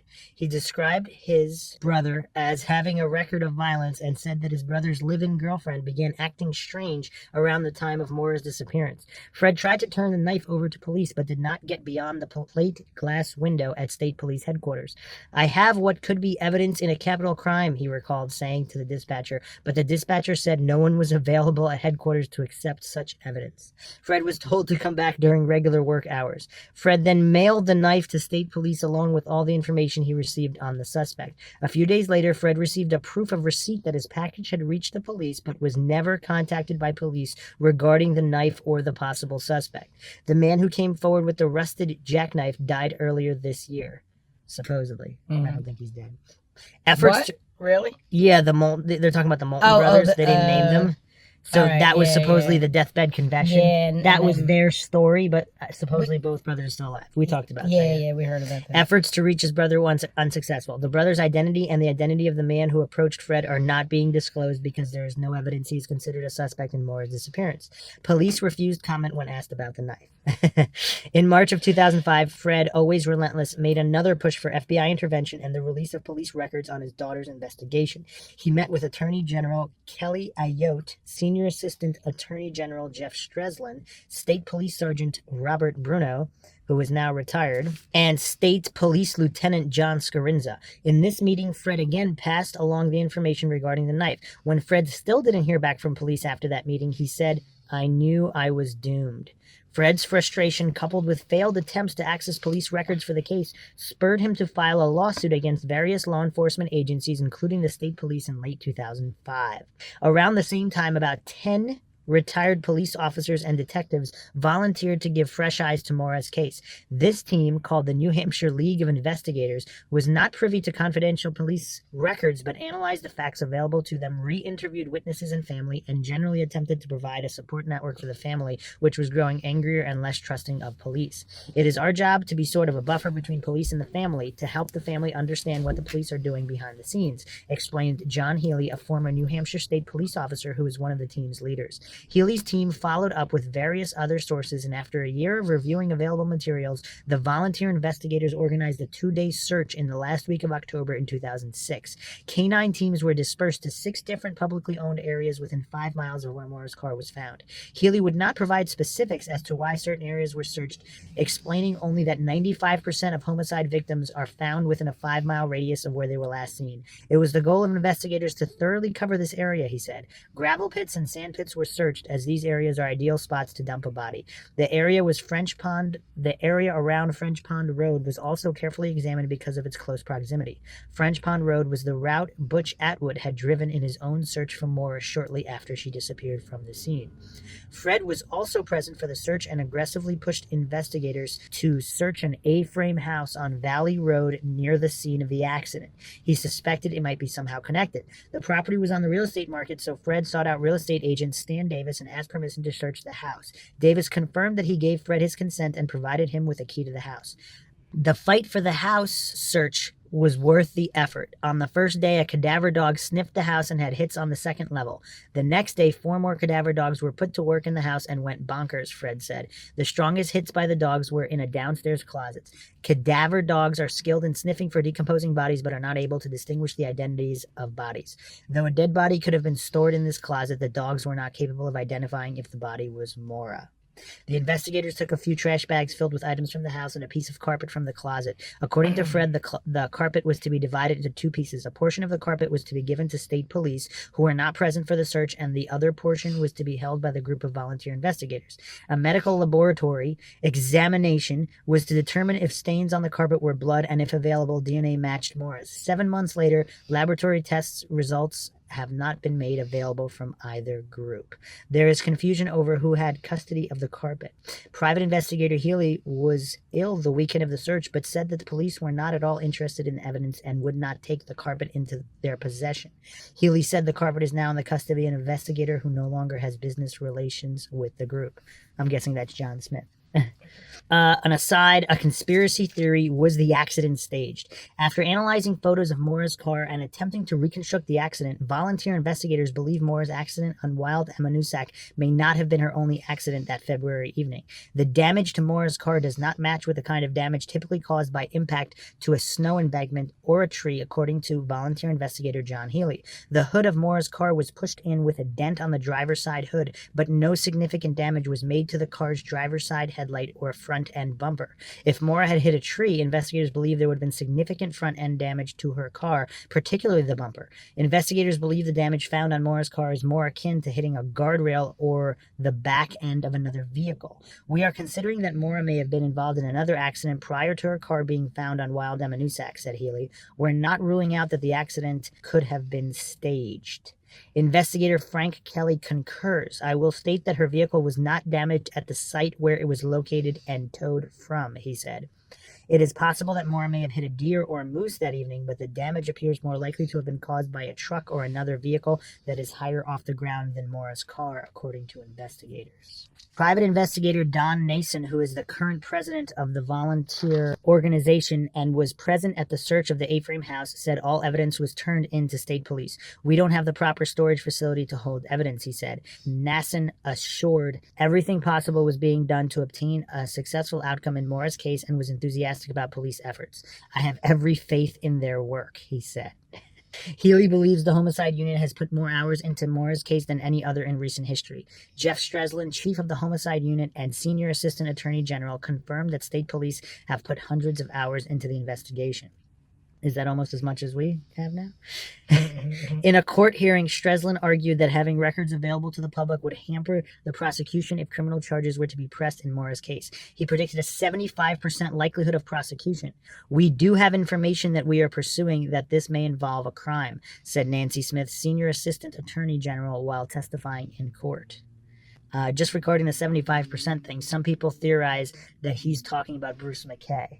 Okay. That rogue police officer, but then he was killed, and then nothing was ever brought back to that. Nobody ever answered for the 75% chance of conviction ever again. Yeah, and so and just to clear up for our listeners, that means there is no longer a 75% chance because the one that there would be a 75% chance is dead. If that's who they were talking about, which kind of makes it a moot point, and that would also be why we haven't heard any more about it.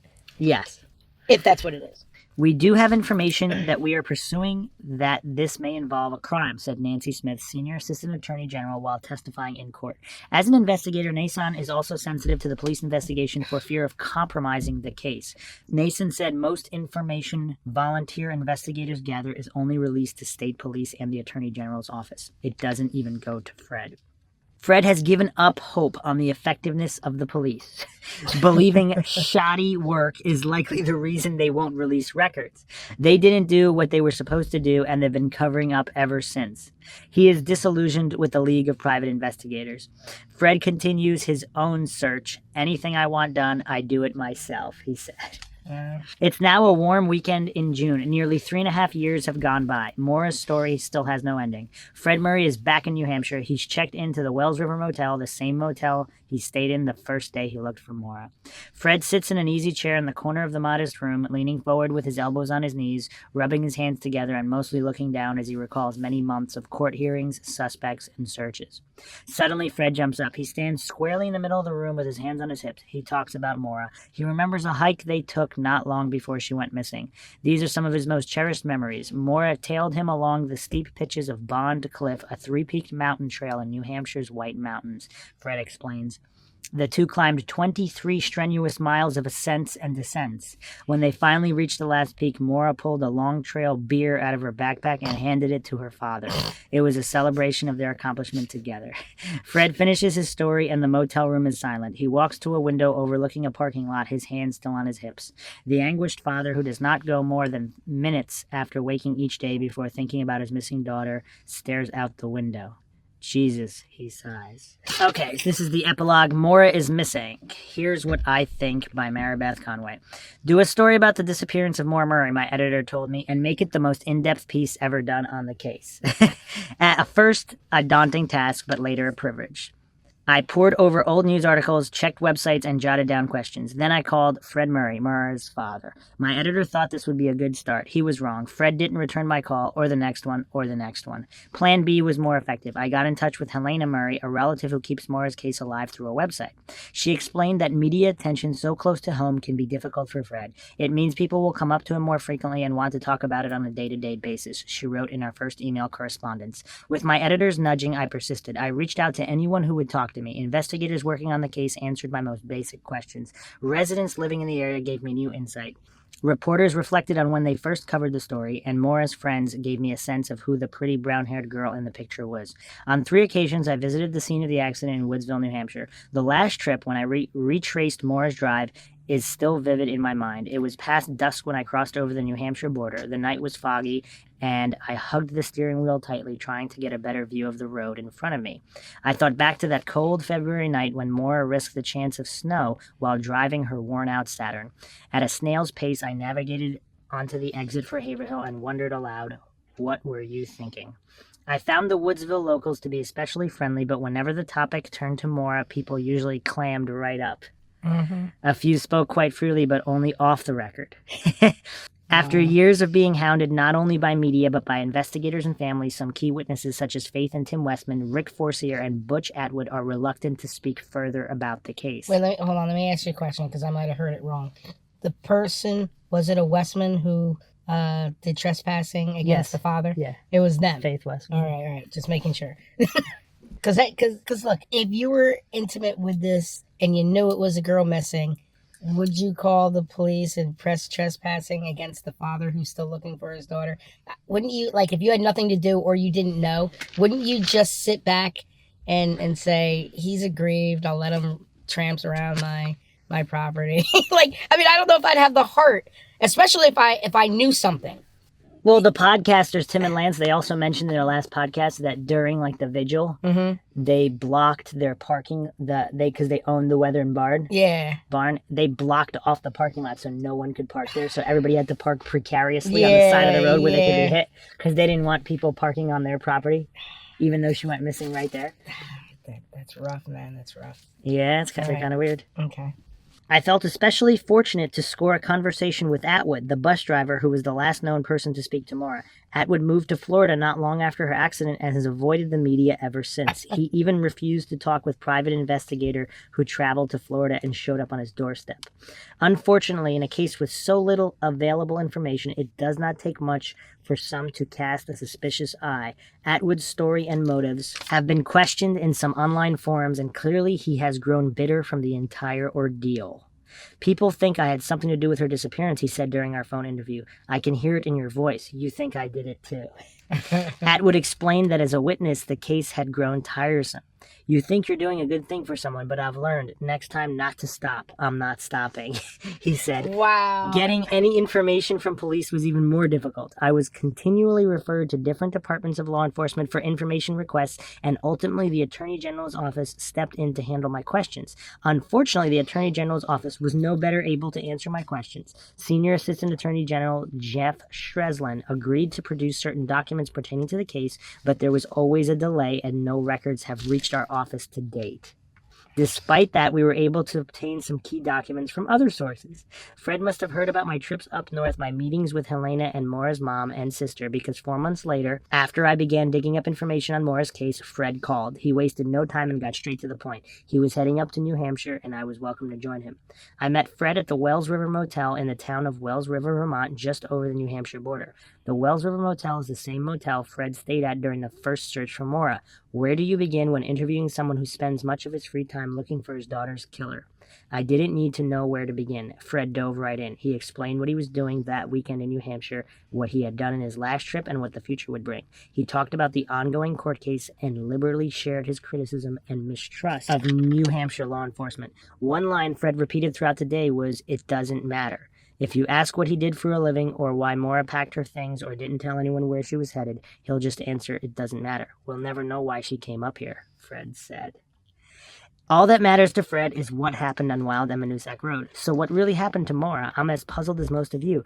I don't think it's much of a leap to dismiss the suicide theory so favored by police in the immediate aftermath of the incident. Why did Maura bring her cell phone charger, birth control, insurance forms, or school textbooks? Why would she have called a condo resort in Bartlett, New Hampshire just before leaving? A phone call that was not investigated by police for nearly a year. Maura was not driving aimlessly. She had some sort of plan, a destination. No doubt something was going on in Maura's life. Maybe she was unhappy or confused. Perhaps she was pregnant or preparing to drop out of school. There were certainly some issues with her relationship with her boyfriend, perhaps more than have been reported. Friends have described Maura as a private person, and it is obvious she was a high achiever. Maybe she just wanted to get away, as some of her friends suggest. It is strange that Maura did not tell even her boyfriend Billy where she was headed. Maybe she did. But then again, Maura did attempt to reach Billy by phone and email on the Monday she disappeared. It's also strange that Maura brought so much alcohol before her trip. Bottles of vodka, Kahlua, and Bailey's Irish Cream, none of which were found in her car. Where did the bottles go? Quick aside, they released the receipt of the liquor store. Mm-hmm. Did you know that? And so they have some of it is redacted. Like, they care about some of the bottles of wine, but there's a timestamp on it, and so the time there's another. It's a little earlier than they thought. So some people think after she got the alcohol, she went back to her dorm and then to pack more and then left. So that could explain some of the missing time from the ATM as well. Yeah. But anyway, there's something weird with the alcohol going on. It's like the police don't want anybody to know exactly. Or Cecil just lifted it from the vehicle, and they didn't want to say that it was there because he wanted some extra alcohol. So many rabbit holes. Okay, none of which were found in her car relating to the bottles of vodka, Kahlua, and Bailey's Irish Cream. They could have been stolen. More could have been... So if the drunk policeman driving in the wrong car caused her to crash, and then she ran away, and then he went and sat in her car and drank half the bottles, and then when the guy came with the other cruiser or whatever, said, "Oh my God, you drank half the evidence," they would have to take the bottles, switch cars, take him home, the other and guy redact the receipt and with the redact bottles. the receipt with the bottles. It does make sense. I'm not saying that's what happened, but that does make sense. Maura could have made a stop before reaching the snowbank in Woodsville, or she could have brought these bottles with her to wherever she was headed. Was Maura meeting someone? Was she simply treating herself to a mudslide, a beverage made of vodka, coffee, liquor, and Irish cream? Some believe Maura was never at the scene of the Woodsville accident. Now we're getting somewhere. Investigators who attempted to reconstruct the accident say the damage to Maura's car was not caused by the snowbank on Wild and Manusac Road, where her car was found. According to Atwood, who apparently spoke with Maura that evening, Maura had her hair down. Interestingly, Atwood later told a family member that Maura did not look like the pictures running in newspapers. Oh, wow. Atwood clarified in our interview that the woman he spoke with did look like the pictures on the missing person signs, though it is worth noting that he and Maura remained 15 to 20 feet apart throughout their conversation, and the encounter was past dusk. All right, hold on. So I do have to point out, if you look at the footage from the ATM machine, her hair is up and it's clipped up. Yep. Okay? And she's wearing the white coat that her sister said that she didn't recognize. Yes. Then if you go to the car and you get the transcript or whatever, the itinerary of what's in the car, there are no hair clips. Butch Atwood said her hair is down. And then his description, and the police release a description for a girl with a black coat, which is opposite of what was said in what was shown. The original bolo is correct, though, with her height. And then the second one is incorrect. Yes. So, yes. Say it's all strange. Wrong color jacket, hair down. and then if he says, so think about it. If she goes to the ATM, she has a white jacket, her hair's up. And then just say, hypothetically, it's somebody else or up there, it's going to be the wrong height, it's going to be the hair down, and it's going to be a different color jacket. Yeah. Maxwell, what do you think? Oh, okay, I got one. Okay, this is far-reaching, but we have to throw everything out there. What if the red truck... All right, now, if the red truck, say it was following her and they were her friends, or say they were following her to kidnap her, what if a girl who was shorter, 5'4", or whatever it was, with hair down and a dark jacket, what if that girl was her friend or her enemy following in the red truck? She stops her car and gets in the red truck, and the girl who's in the red truck, friend or enemy, gets out and starts trying to move it off the road a little bit, and Butch Atwood comes along and sees the girl who's trying to move it. Now, either that girl could have kidnapped Maura, or it could be her friend trying to help her escape, because if I ask you to help me escape, I'm not going to want anybody to see me. Yep. So they would be like, oh, quick, get in her car and move it. And then if someone comes along, either way, if they kidnap me, so they're waiting in the red truck while her friend is doing it. And the red truck could be a friend or an enemy, because if the red truck is kidnapping her, you go out there and move it. That way there won't be any eyewitness footage of Maura. You'll say she was never there. Or if it's a friend, you go move it, because there will be no eyewitness. So that girl could have been the girl that Butch Atwood saw from 20 feet away with her hair down and a black jacket. All right, go on. Fred said there was an empty beer bottle found in Maura's car. I was told by others that the bottle was in the back seat and that the rear driver's side window was open a crack. Perhaps someone was in the back seat of Maura's car at some point. Nearly everyone I have interviewed over the past months suspects foul play. Fred believes Maura may have been drinking while driving, as a soda bottle with an alcoholic smell was found by Maura's car, along with a box of wine found inside the car. Maura may have feared a confrontation with police, tried to flee the scene by taking a ride from a passing motorist. One detail I have not been able to wrap my mind around is the rag Officer Cecil Smith found stuffed in the Saturn's tailpipe. I heard one interesting theory on that I hadn't heard before. If it was Maura or someone other than Maura, and they were drunk, and they got stopped, and they stuffed the rag in the tailpipe, they could have been like, it wasn't my drunk driving that caused this accident. Someone stuffed the rag in the tailpipe, and the car malfunctioned because of it. I don't know. Yeah, but if you're drunk anyway. But didn't they say that her father had told her? Yes. So and he admitted that, right? Yes. So that's kind of... So if she's thinking... Like, what if her car starts... No, but if it wasn't her, though. So if it was her friend... Her. I don't know. I'm just saying. Yeah. All right. One detail I have not... Okay, so the rag stuffed in the Saturn's tailpipe. Even stranger is that the rag was from Maura's trunk. Some people assume the rag indicates a suicide attempt, while Fred believes Maura was tending to her rickety car. Maybe there's another explanation. Maura could have broken down earlier and received the help of a stranger. She may have opened her trunk to access her emergency kit, and the stranger snuck the rag from the trunk and stuck it in her tailpipe without her realizing. Considering search dogs lost Maura's scent in the center of Wild and Manusac Road, it is quite possible she got into a passing car. Why would Maura get into a stranger's car? Maybe she knew the person driving by. Maybe the person appeared harmless, perhaps trustworthy even. Perhaps Maura was unconscious or forced into a passing vehicle. Odds may be slim that a passerby happens to be a murderer, but Maura could have been followed from a rest area or a gas station. Her gas tank was nearly full. Okay, but all right, I still have to go back to the rag.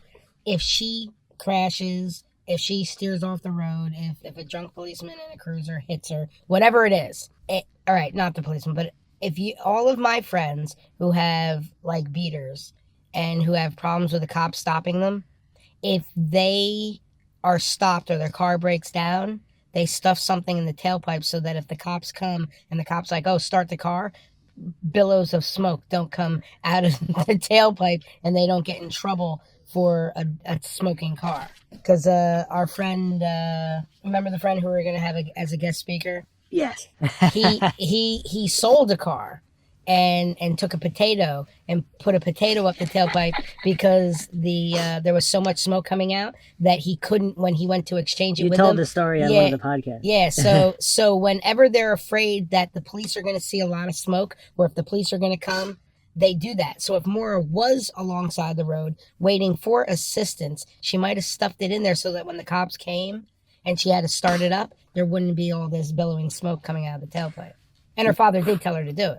Many residents in the Woodsville area own police scanners, leading some to theorize that Maura's accident or the mysterious 7 p.m. accident caught the attention of someone with nefarious intentions. Theories abound about suspects living in the woods near the accident scene. This is not the forum to toss out names of potential suspects without evidence. Sure. If you sit in a room with Fred Murray, you will easily walk away with a list of 5 or 6 suspects, basically the underbelly of Haverhill society. I want to know who they are. It's probably the brothers that own the truck, the Loon Mountain 3, and then the guy who was convicted of impersonating a police officer. But do they live in the woods? They live on that street within a block. Oh, but not in the woods, like. Well, the whole area is woods, so I guess that's what they're saying. It sounded like a tent city. I was like, all right, go on. While covering this story, I found many sources mistrustful of police and hopeful that media involvement would shed light on the truth, while others were protective of the police investigation, believing I could interfere with future prosecution. I was also cautioned to not aggravate Fred's relationship with police, although this warning never came from Fred. In the beginning, I was not sure why I was writing this story. After unveiling new information, encountering the bureaucracies of New Hampshire law enforcement, and witnessing a father's pain and determination, particularly his ongoing court battle, it was clear that Maura's story is very much alive and wanting to be told. All right, so that's the article. All right, I have something terrible to ask, but well, I don't know if it's terrible or not, but how long do you go before you think about your other children and you let it go? You know what I mean? Like it, but I'm being sincere because you never let it go. No, yeah, I know, but there's other children and they're getting neglected and he can't be the father to them, and then he's gonna die and they're gonna feel like, well, I don't think any of them lived with him, so yeah, I know, but like, I mean, that's only Maura lived with him. Nobody lived with him. Nobody lived with him, but I mean, like, at this point, you know, Maura lived at the dorms that you met. Oh no, what I mean is like no, but she grew up with him, right? Yeah. well, yeah, Okay. He raised all of them though, but I mean, it's rough because I'm thinking he's not gonna. And we're going to New Hampshire, so it's a mind shocker. Now for new stuff, are you gonna tell us anything new? All right, hold on. Or are we gonna wait till the next one? Next one. All right. All right, hold on. So there was also another part of the article called Return of the Valley Serial Killer. Between 1981 and 1987, 6 women were killed in Connecticut River Valley. Similarities in the murders have led locals to believe a serial killer was responsible, dubbed the Valley Killer. The body of Mary Elizabeth Critchley, 37, was found in Unity, New Hampshire in 1981. Nurse's aide Bernice Courtemanche, 17, was found in Newport, New Hampshire in 1986. That same year, Ellen Freed, 27, a nurse, was also found in Newport, New Hampshire. In 1986, the body of Eva Morse, 27, was found in Unity, New Hampshire, 500 feet from where Critchley's body was found. The body of Linda Moore, 36, was found in 1986 in Westminster, Vermont, and Barbara Agnew, another nurse, was killed in 1987 and found in Hartland, Vermont. In 1988, Jane Borowski, 22, was stabbed 27 times in West Swansea, New Hampshire, but managed to survive. Oh my God. Nearly all of the women's deaths were reported as caused by knife wounds. Following the disappearances of Maura Murray and Brianna Maitland, some have speculated that the serial killer may have returned. There is no evidence linking the incidents, so such talk is just that, speculation. How close is the Vermont to the New Hampshire where Maura disappeared? Does it say? So, this is the Connecticut River Valley, so Woodsville is right here. I mean, maybe not super close. But not tremendously far either. Westminster. Well, it also says there's 13 people currently missing from Vermont and New Hampshire. Wow. Investigation of these 13 show possible links of foul play. Mm-hmm. So a lot of unknown stuff going on. It's crazy. All right, so this was kind of an A to Z restructuring of the entire case. So this podcast was a little long, but you could also see the differences between the first article, more recent, and then this article, the original, where certain names weren't named. Now we know the names. Now the ATM has been released. So a lot of new things have come out in the case. So it's interesting to see the progression. Yeah. It's so hard because we don't know what are red herrings, because since we don't have the end, we don't know what are false alerts. You know what I mean? Like, yeah. Like, what if we waited all these years for the ATM thinking that might tell us something? What if she left the ATM machine, went back to drop the alcohol off at the dorm, and then never left the dorm, and somebody else drove up there? I mean, you know what I mean? We don't know what's relevant and what's not. This is rough. Yeah. It's killing me. So, any thoughts, Maxwell? Now you got it from the A to Z, so you know all the details of the whole case. Yeah, it's rough. You know something? I might have to go back all the way back to my white slave ring conspiracy theory. It's terrible.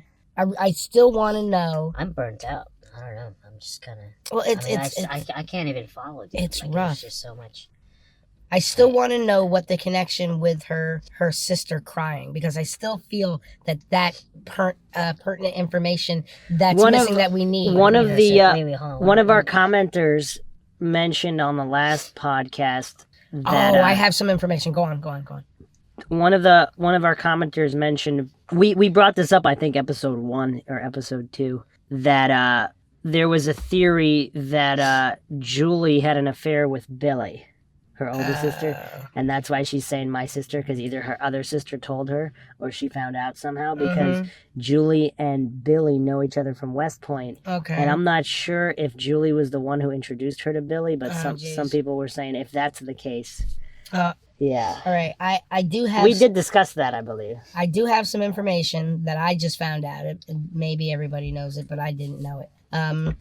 What's the sister that was so distraught that Maura went to? What was her name? Kathleen, the crazy one that they met and did the because you remember when in the Oxygen special where they interviewed her and they had was it a profiler in the other room watching the video? Yes. And when they showed it on the Oxygen special, she kept every time they'd ask her a question, she would look up into the corner and she would act really weird, and she was all weird. And then they'd ask her another question, and she'd look up into the corner, and it just made her look like crazy and hiding something, and deceitful. And it was like real.